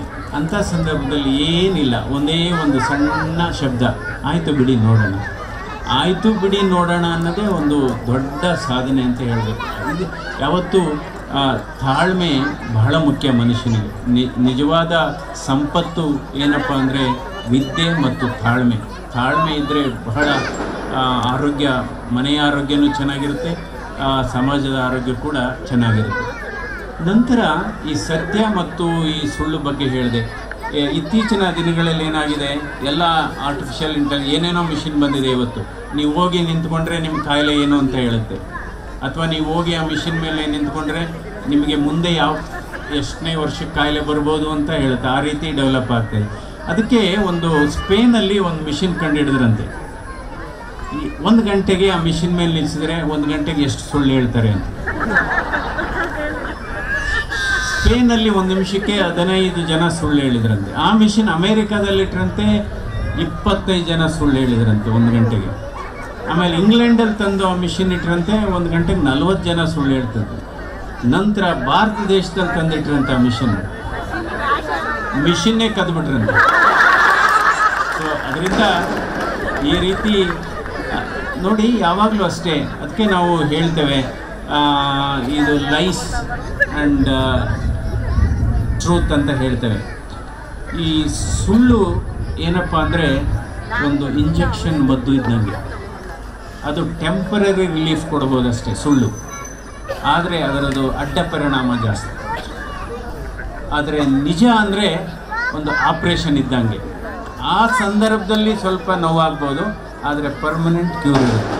ಅದರಿಂದ ನಾವು ನಮ್ಮ ಬದುಕಿನಲ್ಲಿ ಸುಳ್ಳು ಹೇಳಿ ಗೆಲ್ಲುವುದಕ್ಕಿಂತ ನಿಜ ಹೇಳಿ ಸೋಲುವುದು ಬಹಳ ಮುಖ್ಯ ಅಂತ ನನ್ನ ಭಾವನೆ. ಎಷ್ಟೋ ಸರಿ ಅದಕ್ಕೆ ಬಹಳ ಮುಖ್ಯವಾಗಿದೆ. ಸರಳತೆ ಮತ್ತು ಸಜ್ಜನತೆ ನಮ್ಮ ಸಂಸಾರದ ಆಧಾರ ಸ್ತಂಭಗಳು. ಸಜ್ಜನಿಕೆ ಮತ್ತು ಸರಳತೆ. ಈಗ ನೋಡಿ, ಯಾರಾದರೂ ನೋಡಿ, ಅವರು ತುಂಬ ಸಿಂಪಲ್ಲಾಗಿ ಇದ್ದವ್ರನ್ನ ಯಾರೂ ಅಷ್ಟು ಕಾಪಿ ಮಾಡೋಕ್ಕೆ ಹೋಗಲ್ಲ. ಅದೇ ತುಂಬ ಆಡಂಬರದಿಂದ, ತುಂಬ ವಿಜೃಂಭಣೆಯಿಂದ ಇರೋರನ್ನ, ಅಯ್ಯೋ ಅವ್ರು ಅಷ್ಟು ಹಾಕೋ ಬಂದಿದ್ರು, ನಾವು ಇಷ್ಟು ಇದು ಹಾಕ್ಕೊಂಡಿದ್ವಿ. ಅದೇ ನೋಡಿ, ಅವ್ರು ತುಂಬ ಸಿಂಪಲ್ಲಾಗಿ ಬಂದಿದ್ರು, ನಾವು ಸಿಂಪಲ್ಲಾಗಿ ಹೋಗಬೇಕು ಅನ್ನೋ ಮನೋಭಾವ ಕಡಿಮೆ ನಮ್ಮ ಜನರಲ್ಲಿ. ಅದು ಅವ್ರವ್ರಿಗೆ ಬರಬೇಕು. ನೋಡಿ, ಯಾವತ್ತು ಸರಳತೆ. ಶ್ರೀಮಂತರಂದರೆ ಯಾರು? ಶ್ರೀಮಂತರು ಅಂದರೆ ಯಾರು? ಹಣ ಇಟ್ಟಿರೋರ, ಅಥವಾ ಜಾಸ್ತಿ ಹಣ ಉಳಿಕೆ ಮಾಡಿರೋರ, ನನಗಿರೋದು ಸಾಕಪ್ಪ ಅನ್ನೋರೇ ಶ್ರೀಮಂತರು, ಮಲಗಿದ ಮೇಲೆ ಅದು ಚೆನ್ನಾಗಿ ನಿದ್ರೆ ಬರೋರೇ ಶ್ರೀಮಂತರು. ಇವತ್ತು ನೋಡಿ ಯಾವ ರೀತಿ ಇದೆ ಸಮಾಜ, ಏನಿದೆ ಅಂದರೆ ಬದುಕು ಯಾವ ಸಾಗಿದೆ ಅಂದರೆ, ಇವತ್ತು ಬಡವ, ನಾವು ಭಾರತ ದೇಶ ಅಂತ ನಾವೆಲ್ಲ ಹೆಮ್ಮೆ ಪಡಬೇಕು. ಈ ಭಾರತ ಎರಡು ಭಾರತ ಇದೆ ನಮ್ಮಲ್ಲಿ.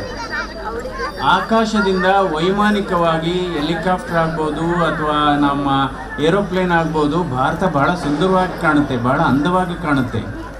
ಆದರೆ ನಿಜವಾದ ಭಾರತವನ್ನು ನೋಡಬೇಕಾದ್ರೆ ನೀವು ರೈಲಿನಲ್ಲಿ ಪ್ರಯಾಣ ಮಾಡಿ. ರೈಲಿನಲ್ಲಿ ಪ್ರಯಾಣ ಮಾಡಿದರೆ ಎರಡೂ ಹಳಿಯ ಬದಿಯಲ್ಲಿ ಬಡತನವನ್ನು ನೋಡ್ತೇವೆ, ಶೌಚಾಲಯದ ಸಮಸ್ಯೆಗಳನ್ನು ನೋಡ್ತೇವೆ, ಬಡವರ ಗೋಳನ್ನು ನೋಡ್ತೇವೆ, ಕಣ್ಣೀರನ್ನು ನೋಡ್ತೇವೆ.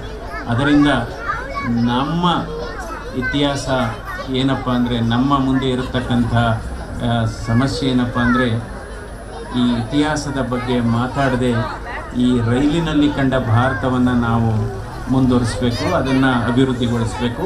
ಆಗ ನಾವು ನಮ್ಮ ಭಾರತೀಯರು ಅಥವಾ ನಾವು ಕನ್ನಡಿಗರು ಅಂತ ಹೇಳ್ಕೋಬೇಕಾಗುತ್ತೆ. ಇದು ಬಹಳ ಮುಖ್ಯವಾದದ್ದು. ಹಾಗೆಯೇ ಇವತ್ತು ಈ ಕೋಪದ ಬಗ್ಗೆ ಹೇಳಿದೆ. ಅದಕ್ಕೆ ಈ ಪ್ರಪಂಚ ಭಾಳ ವೇಗವಾಗಿ ಸಾಗ್ತಾ ಇದೆ. ನಾವೆಲ್ಲ ಯಂತ್ರಗಳ ರೀತಿಯಲ್ಲಿ ಕೆಲಸ ಮಾಡ್ತಾ ಇದ್ದೇವೆ.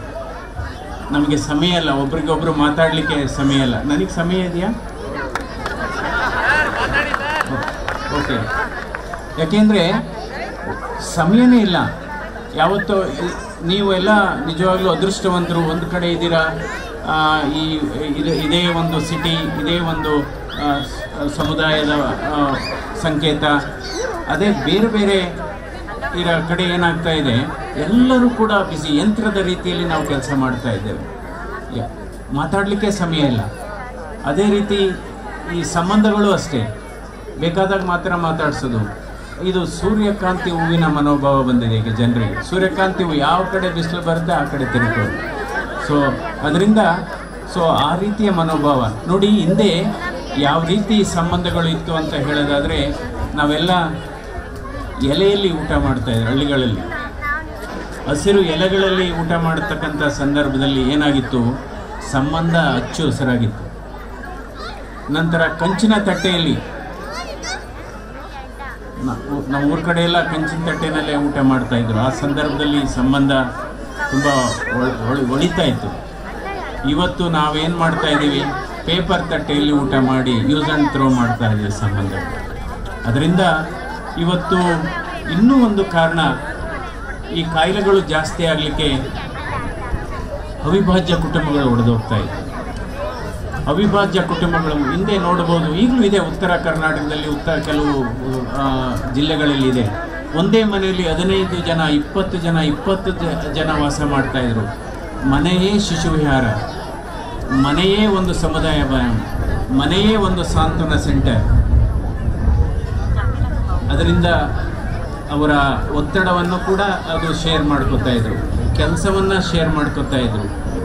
ಅದರಿಂದ ಕಾಯಿಲೆಗಳು ಬಹಳ ಕಡಿಮೆ ಇದ್ವು. ಇವೆಲ್ಲ ಇವತ್ತು ಒತ್ತಡ ಅನ್ನೋದು ಹೊಸ ಧೂಮಪಾನ ಅಂತ ಹೇಳ್ಬೋದು, ಒತ್ತಡ ಅನ್ನೋದು ಹೊಸ ತಂಬಾಕು ಅಂತ ಹೇಳ್ಬೋದು. ಯಾಕೆಂದರೆ ನಾವು ನೋಡ್ತೀವಿ, ಕೆಲವ್ರು ಏನು ಡಾಕ್ಟ್ರೇ ನನಗೆ ಸಕ್ಕರೆ ಕಾಯಿಲೆ ಇಲ್ಲ, ನಾನೇನು ಸ್ಮೋಕ್ ಮಾಡಲ್ಲ, ನನಗೆ ಯಾವುದೇ ಕೊಲೆಸ್ಟ್ರಾಲ್ ಎಲ್ಲ ನಾರ್ಮಲ್ ಇದೆ, ನನಗೆ ಬ್ಲಡ್ ಪ್ರೆಷರ್ ನಾರ್ಮಲ್ ಇದೆ, ನನಗೆ ಯಾಕೆ ಈ ಕಾಯಿಲೆ ಬಂತು, ಹೃದಯಾಘಾತ, ಹೃದಯ ಸಂಬಂಧಿ ಕಾಯಿಲೆಗಳು ಅಲ್ಲಿ ಬರುತ್ತೆ. ಒತ್ತಡ ಒತ್ತಡ ಒತ್ತಡ. ಅದರಿಂದ ಅವಿಭಾಜ್ಯ ಕುಟುಂಬಗಳು ಒಡೆದೋಗಿ ಇವತ್ತು ಸಣ್ಣ ಸಣ್ಣ ಕುಟುಂಬಗಳು ಆಗ್ತಾ ಇರೋದ್ರಿಂದ ಇವತ್ತು ಈ ಕಾಯಿಲೆಗಳು ಜಾಸ್ತಿ ಆಗಿದೆ. ಇವತ್ತು 2023ನೇ ಇಸ್ವಿಯ ಅವಿಭಾಜ್ಯ ಕುಟುಂಬದ ಡೆಫಿನೇಷನ್ ಏನಪ್ಪ ಅಂದರೆ, ಗಂಡ ಹೆಂಡತಿ ಜೊತೆಲಿರೋದೇ ಅವಿಭಾಜ್ಯ ಕುಟುಂಬ ಆಗಿದೆ. ಗಂಡ ಹೆಂಡತಿ ಜೊತೆಲಿರೋದೇ ಅವಿಭಾಜ್ಯ ಕುಟುಂಬಗಳಾಗಿದೆ. ಅದು ಅಂದರೆ ಅಂದರೆ ಇಬ್ಬರು ಕೆಲಸ ಮಾಡ್ತಾ ಇರ್ತಾರೆ, ಯಾರ ಮಗನ ನೋಡ್ಕೋಬೇಕು, ಎಲ್ಲ ಒತ್ತಡಗಳು. ನಂತರ ಇವತ್ತು ಹೆಂಗಸರ ಮೇಲೆ ಅತಿಯಾದ ಒತ್ತಡ ಜಾಸ್ತಿ ಆಗಿದೆ. ಇವತ್ತು ಮಕ್ಕಳ ವಿದ್ಯಾಭ್ಯಾಸ, ಇವತ್ತು ತಾಯಂದಿರ ಪರೀಕ್ಷೆಯಾಗಿದೆ. ಮಕ್ಕಳ ವಿದ್ಯಾಭ್ಯಾಸ ತಾಯಂದಿರ ಪರೀಕ್ಷೆಯಾಗಿದೆ. ಹಲವಾರು ಇವತ್ತು ನಮ್ಮ ಅಧ್ಯಯನದಲ್ಲಿ ಕಳೆದ 7 ವರ್ಷದಲ್ಲಿ ಸುಮಾರು 6,000 ಯುವ ಹೃದ್ರೋಗಿಗಳಿಗೆ ಹೃದಯಾಘಾತಕ್ಕೆ ಚಿಕಿತ್ಸೆಯನ್ನು ಕೊಟ್ಟಿದ್ದೇವೆ. 18 ವರ್ಷದಿಂದ 45 ವರ್ಷ ವಯೋಮಿತಿಯಲ್ಲಿ ಇರ್ತಕ್ಕಂಥ ಯುವ ಜನರಿಗೆ, ಮಧ್ಯವಯಸ್ಕರಿಗೆ ಹೃದಯಘಾತಕ್ಕೆ ಚಿಕಿತ್ಸೆ ಕೊಟ್ಟಿದ್ದೇವೆ. ಒಂದು ಕಾಲ ಇತ್ತು, ಹಿಂದೆ ಮಕ್ಕಳು ತಂದೆ ತಾಯಿಗಳನ್ನ ಈ ಹೃದಯಘಾತ ಮತ್ತು ಈ ಕಾಯಿಲೆಗಳಿಗೆ ಕರ್ಕೊಂಬರ್ತಾಯಿದ್ರು ಚಿಕಿತ್ಸೆಗೆ. ಇವತ್ತು ಯಾವ ಕಾಲಘಟ್ಟದಲ್ಲಿ ಇದ್ದೇವೆ ಅಂದರೆ, ಇವತ್ತು ತಂದೆ ತಾಯಿಗಳು ಅವರ ಮಕ್ಕಳನ್ನು ಈ ಕಾಯಿಲೆಗೆ ಚಿಕಿತ್ಸೆಗೆ ಕರ್ಕೊಂಬರ್ತಾ ಇದ್ದಾರೆ. 20 ವರ್ಷದ ವಿದ್ಯಾರ್ಥಿಗೆ ಹೃದಯಘಾತ, 22 ವರ್ಷದ ಇಂಜಿನಿಯರಿಂಗ್ ವಿದ್ಯಾರ್ಥಿಗೆ ಹೃದಯಘಾತ, 29 ವರ್ಷದ ವೈದ್ಯ ಮಹಿಳೆಗೆ ಹೃದಯಘಾತ. CEO ಮೊನ್ನೆ 32 ವರ್ಷದ ಸಾಫ್ಟ್ವೇರಲ್ಲಿ CEO ಆಗಿದ್ದಾರೆ, ಅವರಿಗೆ ಹೃದಯಘಾತ. ಸೊ ಇವತ್ತು ಯಾವ ಕಾಲಘಟ್ಟದಲ್ಲಿ ಇದ್ದೇವೆ ಅಂದರೆ, ಇವತ್ತು ಯುವ ಭಾರತೀಯರ ಹೃದಯ ದೈಹಿಕವಾಗಿ ಚೆನ್ನಾಗಿಲ್ಲ, ಮಾನಸಿಕವಾಗಿ ಚೆನ್ನಾಗಿಲ್ಲ, ಸಾಂಸ್ಕೃತಿಕವಾಗಿ ಕೂಡ ಚೆನ್ನಾಗಿಲ್ಲ. ಸೊ ಅದರಿಂದ ಇವತ್ತು ನಾವು ನಮ್ಮ ಬದುಕನ್ನು ಯಾವ ರೀತಿ ಸಾಗಿಸಬೇಕು, ರೂಪಿಸ್ಕೋಬೇಕು, ಯಾವ ರೀತಿ ತಾಳ್ಮೆ ಇರಬೇಕು, ಯಾವ ರೀತಿ ನಮ್ಮ ನಿರೀಕ್ಷೆ ಮತ್ತು ಅಪೇಕ್ಷೆಗಳನ್ನು ಒಂದು ಹಿಡಿತದಲ್ಲಿ ಇಟ್ಕೋಬೇಕು ಅನ್ನೋದು ಬಹಳ ಮುಖ್ಯವಾದದ್ದು. ಯಾಕೆಂದರೆ ಇವತ್ತು ಕೆಲವು ನೋಡಿದ್ದೇನೆ ನಾನು, ನಮ್ಮ ಈ ಯಂಗ್ ಹಾರ್ಟ್ ಅಟ್ಯಾಕ್ ಸ್ಟಡಿ ಏನಿದೆ, ಬಿಲೋ 40 ಇಯರ್ಸ್ ಆಫ್ ಏಜ್, ಅದರಲ್ಲಿ 8ರಿಂದ 10% ಮಹಿಳೆಯರಿದ್ದಾರೆ.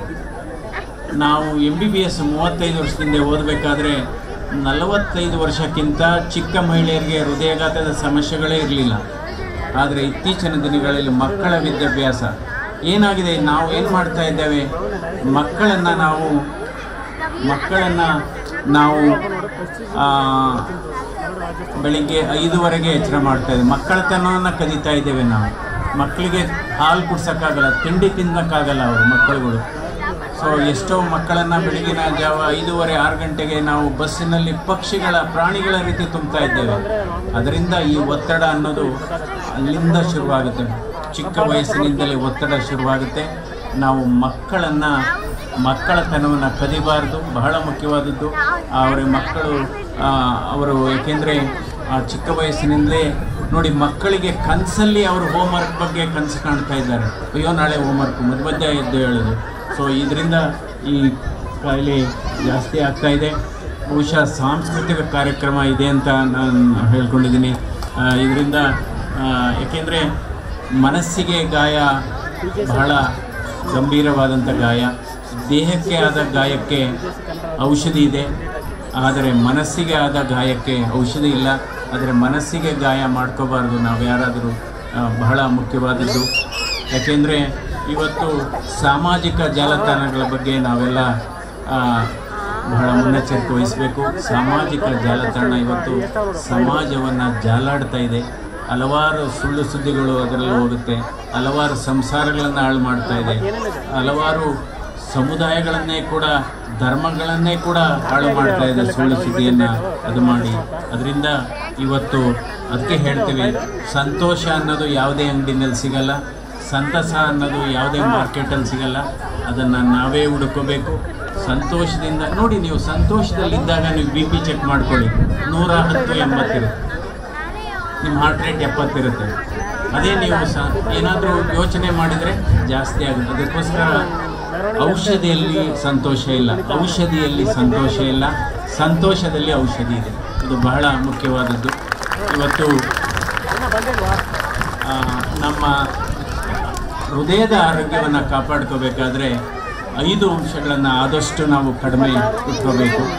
ಈ 5 ಅಂಶಗಳು ಏನಪ್ಪ ಅಂದರೆ, ಒಂದು ಬ್ಲಡ್ ಪ್ರೆಷರು, 2ನೇದು ಬ್ಲಡ್ ಶುಗರು, 3ನೇದು ಕೊಲೆಸ್ಟ್ರಾಲು, 4ನೇದು ಸೊಂಟದ ಸುತ್ತಳತೆ ಮತ್ತು ದೇಹದ ತೂಕ, 5ನೇದು ಬಹಳ ಮುಖ್ಯವಾದದ್ದು ಅತಿ ಆಸೆ. ಇದರಿಂದ ಕೋಪ ಅಂದರೆ ತಾಪ, ಕೋಪ ಅನ್ನೋದು ಒಂದು ತೂಕ ಇದ್ದಂಗೆ. ನೋಡಿ, ದೇಹದ ತೂಕ ಜಾಸ್ತಿ ಆದರೆ ಏನು ಮಾಡಬೇಕು, ವ್ಯಾಯಾಮ ಮಾಡಬೇಕು. ಮನಸ್ಸಿನ ತೂಕ ಜಾಸ್ತಿ ಆದರೆ ಧ್ಯಾನ ಮಾಡಬೇಕು. ಜೇಬಿನ ತೂಕ ಜಾಸ್ತಿ ಆದರೆ ದಾನ ಮಾಡಬೇಕು. ಇದು ಬಹಳ ಮುಖ್ಯವಾದದ್ದು. ನೀವು ಎಷ್ಟೇ ದೇವಸ್ಥಾನಕ್ಕೆ ಹೋಗಿ, ಎಷ್ಟೇ ಕೋಟಿ ಲಕ್ಷ ರೂಪಾಯಿನ ಹಾಕಿ, ನಿಮ್ಮನ್ನು ಕರೆಯೋದೇನು ಭಕ್ತರು ಅಂತ. ಅದೇ ಬಡವರಿಗೆ, ನಿರ್ಗತಿಕರಿಗೆ ಕಣ್ಣೀರು ಒರೆಸಿದರೆ, ಅವರಿಗೆ ಸಹಾಯ ಮಾಡಿದರೆ ನಿಮ್ಮನ್ನು ದಾನಿಗಳು ಅಂತಾರೆ. ಹೆಚ್ಚು ಭಕ್ತರ ಜೊತೆಗೆ ದಾನಿಗಳಾಗಬೇಕು, ಬಹಳ ಮುಖ್ಯವಾದದ್ದು. ಅಥವಾ ನಿಮ್ಗೆ ಏನೂ ಮಾಡೋಕ್ಕಾಗದೇ ಇದ್ದರೆ ಅವ್ರ ಬಗ್ಗೆ ಒಂದೆರಡು ಒಳ್ಳೆ ಮಾತಾಡಿದರೆ ಅದು ಕೂಡ ಒಂದು ಮಾತಿನ ದಾನ ಅಂತ ನಾನು ಹೇಳಬೇಕಾಗುತ್ತೆ. ಇನ್ನು ಕೊನೆಯದಾಗಿ ಈ ಪರಿಸರದಲ್ಲಿ, ಯಾಕೆಂದರೆ ಶಾಪ ಅನ್ನೋದು ಒಳ್ಳೆಯದಲ್ಲ.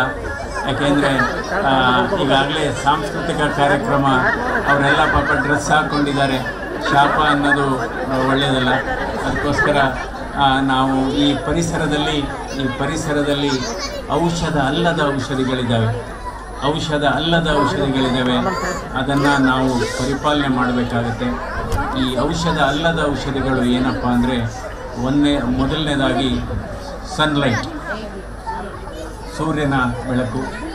ಎರಡನೇದು ವ್ಯಾಯಾಮ ಅಥವಾ ಬೆಳಗಿನ ಜಾವದ ನಡಿಗೆ. ಬೇರೆಯವ್ರ ಬಗ್ಗೆ ಒಳ್ಳೆಯ ಮಾತನಾಡುವುದು ಔಷಧ. ತಮಗೆ ಸಹಾಯ ಮಾಡಿದವರಿಗೆ ಕೃತಜ್ಞತೆ ಸಲ್ಲಿಸುವುದು ಔಷಧ. ಹಾಗೆಯೇ ಕುಟುಂಬ ಸದಸ್ಯರೊಡನೆ ಊಟ ಮಾಡುವುದು ಕೂಡ ಔಷಧ. ಇದು ಬಹಳ ಮುಖ್ಯ. ಮತ್ತು ಸ್ನೇಹ ಬಳಗ, ನೀವೆಲ್ಲ ದೊಡ್ಡ ಅದ್ಭುತವಾದಂಥ ಸ್ನೇಹ ಬಳಗವನ್ನು ಕಟ್ಟಿದ್ದೀರಾ. ಈ ಸ್ನೇಹ ಅಧ್ಯಯನ ಕೂಡ ಇದೆ. ಯಾರ್ಯಾರಿಗೆ ಉತ್ತಮವಾದ ಗೆಳೆಯರ ಬಳಗ, ಗೆಳೆತನ ಇರುತ್ತೆ, ಅವರ ಆಯಸ್ಸು 12 ವರ್ಷ ಜಾಸ್ತಿ ಆಗುತ್ತೆ. ಅದು ಮುಖ್ಯ. ಮೆಡಿಟೇಷನ್ ಕೂಡ ಔಷಧ, ಯೋಗ ಕೂಡ ಔಷಧ, ಒಳ್ಳೆಯ ಮಾತನ್ನು, ಸಂಬಂಧವನ್ನು ಇಟ್ಕೊಳ್ಳೋದು ಔಷಧ. ಈ ಎಲ್ಲ ಔಷಧಗಳಿಗೆ, ಔಷಧ ಅಲ್ಲದ ಔಷಧಗಳಿಗೆ ಯಾವುದೇ ಖರ್ಚಿಲ್ಲ, ಯಾವುದೇ ಅಡ್ಡ ಪರಿಣಾಮ ಇಲ್ಲ. ಇದು ಬಹಳ ಮುಖ್ಯ. ಕೊನೆಯದಾಗಿ ನಮ್ಮ ಆಹಾರ ಪದ್ಧತಿ ಬಹಳ ಮುಖ್ಯವಾದದ್ದು. ಅದಕ್ಕೆ ಯಾವುದೇ ರೆಸಿಪಿ ಬೇಕಿಲ್ಲ. ನಮ್ಮ ಅಜ್ಜಂದಿರು, ಪೂರ್ವಿಕರು ಯಾವ ರೀತಿ ಆಹಾರ ಪದ್ಧತಿ ಇತ್ತು ಅದನ್ನು ತಿಂದರೆ ಸಾಕು. ಅದಕ್ಕೆ ನಾವು ಹೇಳ್ತೇವೆ, ಕಡಿಮೆ ತಿಂದರೆ ದೇಹಕ್ಕೂ ಒಳ್ಳೆಯದು, ದೇಶಕ್ಕೂ ಒಳ್ಳೆಯದು. ಕಡಿಮೆ ಮಾತಾಡಿದರೆ ಮನಸ್ಸಿಗೂ ಒಳ್ಳೆಯದು, ಮನೆತನಕ್ಕೂ ಒಳ್ಳೆಯದು. ಕಡಿಮೆ ಕೋಪ ಮಾಡಿಕೊಂಡ್ರೆ ದೇಹಕ್ಕೂ ಒಳ್ಳೆಯದು, ಹೃದಯಕ್ಕೂ ಒಳ್ಳೆಯದು. ಇದು ಬಹಳ ಮುಖ್ಯವಾದದ್ದು. ಹೀಗಾಗಿ ತಮ್ಮೆಲ್ಲರಿಗೂ ಮತ್ತೊಮ್ಮೆ ರಾಜ್ಯೋತ್ಸವದ ಹಾರ್ದಿಕ ಶುಭಾಶಯಗಳು. ಯಾಕೆಂದರೆ ಇಲ್ಲಿ ನಿಮ್ಮ ಹೃದಯ ಎಲ್ಲ ಚೆನ್ನಾಗಿದೆ ಅಂದ್ಕೊಂಡಿದ್ದೀನಿ. ಯಾಕೆಂದರೆ ಇಲ್ಲಿ ವಾತಾವರಣ ಚೆನ್ನಾಗಿದೆ, ನಮ್ಮ ಏರ್ ಕ್ವಾಲಿಟಿ ಕೂಡ ಚೆನ್ನಾಗಿದೆ. ಇದು ಬಹಳ ಅದಕ್ಕಿಂತ ಹೆಚ್ಚಾಗಿ ಇಲ್ಲಿ ಸಮುದಾಯದ ಒಂದು ಸಂಬಂಧ ಇದೆ. ಯಾರ್ಯಾರಿಗೆ ಈ ಸಮುದಾಯದ ಸಂಬಂಧ ಇರುತ್ತೆ, ಮನಸ್ಸು ಕೂಡ ಹಗುರವಾಗುತ್ತೆ. ಅದರಿಂದ ಆ ದೇಹಕ್ಕೆ ಆರೋಗ್ಯವೇ ಒಂದು ಉಡುಗೊರೆ ಅಂತ ಹೇಳಬೇಕಾಗುತ್ತೆ. ಎರಡನೇದು ನಂಬಿಕೆಯೇ ಒಂದು ಸಂಬಂಧ, ದೇಹಕ್ಕೆ ಆರೋಗ್ಯವೇ ಉಡುಗೊರೆ. ಈಗ ನಾವೆಲ್ಲ ಏನು ಮಾಡ್ತಾ ಇದ್ದೇವೆ, ಹೆಚ್ಚು ಹಣ ಗಳಿಸ್ಬೇಕು ಅಂತ ಆರೋಗ್ಯ ಹಾಳು ಮಾಡ್ಕೊಳ್ಳೋದು. ಆರೋಗ್ಯ ಉಳಿಸ್ಕೊಳ್ಳೋಕ್ಕೆ ತಿರ್ಗಾ ದುಡ್ಡು ಖರ್ಚು ಮಾಡೋಂಥದ್ದು. ಹೀಗಾಗಿ ನಾವು ಜಯದೇವ ಹೃದ್ರೋಗ ಸಂಸ್ಥೆಯಲ್ಲಿ ಕಳೆದ 16 ವರ್ಷದಲ್ಲಿ 80 ಲಕ್ಷ ಜನರಿಗೆ ಚಿಕಿತ್ಸೆಯನ್ನು ಕೊಟ್ಟಿದ್ದೇವೆ. 8 ಲಕ್ಷ ಜನರಿಗೆ ಆಪರೇಷನ್ ಮಾಡಿದ್ದೇವೆ. ಒಂದೇ ಒಂದು ರೋಗಿಯನ್ನು ಹಣಕ್ಕೋಸ್ಕರ ಚಿಕಿತ್ಸೆ ಇಲ್ಲದೆ ನಾವು ವಾಪಸ್ ಕಳಿಸಿಲ್ಲ. ಯಾಕೆಂದರೆ ಇದು ಬಹಳ ಮುಖ್ಯವಾದದ್ದು. ಮನುಷ್ಯ ಪ್ರತಿ ಮನೆಯಲ್ಲೂ ಹುಟ್ಟುತ್ತಾನೆ, ಆದರೆ ಮನುಷ್ಯತ್ವ ಎಲ್ಲ ಮನೆಯಲ್ಲೂ ಹುಟ್ಟಲ್ಲ. ಬಹುಶಃ ನಾವು ಆ ರೀತಿ ನಾವು ಸಮುದಾಯವನ್ನು ಬೆಳೆಸಬೇಕು, ಈ ಕನ್ನಡವನ್ನು ನಾವು ಉಳಿಸ್ಬೇಕು. ಅಂದರೆ ನಮ್ಮ ಸಾಧನೆ ಮೂಲಕ ನಾವು ಯಾವಾಗಲೂ ಒಂದು ದೇಶಕ್ಕೆ ಕೊಡುಗೆ ಕೊಡಬೇಕು. ಸಣ್ಣ ಸಾಧನೆ ಆದರೂ ಸರಿ, ದೊಡ್ಡ ಸಾಧನೆ ಆದರೂ ಸರಿ. ಯಾಕೆಂದರೆ ನಾವು ಸಮಾಜವನ್ನು ಕಟ್ಟಬೇಕಾಗತ್ತೆ. ಯಾಕೆಂದರೆ ಮಾತು ಮುಳ್ಳಿನಂತೆ ಇದ್ದರೂ ಕೂಡ ಅದು ಚುಚ್ಚುವ ಮುಳ್ಳಾಗಬಾರದು, ಗಡಿಯಾರದ ಮುಳ್ಳಾಗಬೇಕು, ಮುಂದಕ್ಕೆ ತೋರಿಸ್ಬೇಕಾಗತ್ತೆ. ಸೊ ನಿಮ್ಮ ಮಾತು ಕೂಡ ಒಂದು ಔಷಧಿ. ಮಾತಿನ ಬಗ್ಗೆ ತಮ್ಮೆಲ್ಲ ಗಮನ ಇರಲಿ.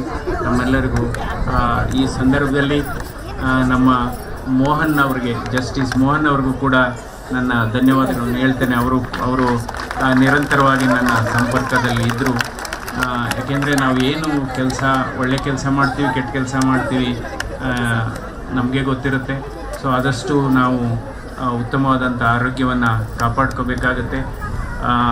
ಈ ಕಾಯಿಲೆಗಳೆಲ್ಲ ಜಾಸ್ತಿ ಇರೋದ್ರಿಂದ 35 ವರ್ಷ ದಾಟಿದ ಗಂಡಸರು, 45 ವರ್ಷ ದಾಟಿದ ಹೆಂಗಸರುಗಳು ಮೆಡಿಕಲ್ ಚೆಕಪ್ ಆ್ಯನಿವರ್ಸರಿ ಒಂದು ಮಾಡ್ಕೋಬೇಕು. ಮೆಡಿಕಲ್ ಚೆಕಪ್ ಆ್ಯನಿವರ್ಸರಿ ಇಲ್ಲೆಲ್ಲ ತಮಗೆಲ್ಲ ಸೌಲಭ್ಯ ಇದೆ. ತಮ್ಮೆಲ್ಲರಿಗೂ ದೇವರು ಒಳ್ಳೇದು ಮಾಡಲಿ. ನಮಸ್ಕಾರ.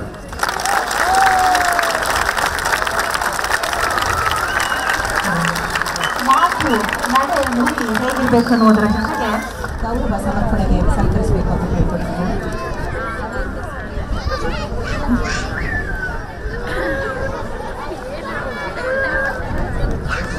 ಸ್ನೇಹಿತರೆ, ಎಲ್ಲೋ ಹುಡುಕಿದೆ ಇಲ್ಲದ ದೇವರ ಕಲ್ಲು ಮಣ್ಣುಗಳ ಗುಡಿಯೊಳಗೆ, ಇಲ್ಲೇ ಇರುವ ಪ್ರೀತಿ ಸ್ನೇಹಗಳ ಗುರುತಿಸದಾದರೂ ನಮ್ಮೊಳಗೆ ಎನ್ನುವ ಹಾಗೆ ಸೇವೆ, ಪ್ರೀತಿ, ವಿಶ್ವಾಸಗಳಾದ ಎಲ್ಲರ ಮನವನ್ನು ಗೆದ್ದವರು, ನಮ್ಮೆಲ್ಲರ ಹೃದಯದ ಬಡಿತವನ್ನು ಅರಿತವರು ಡಾಕ್ಟರ್ CN ಮಂಜುನಾಥ್ ಅವರು.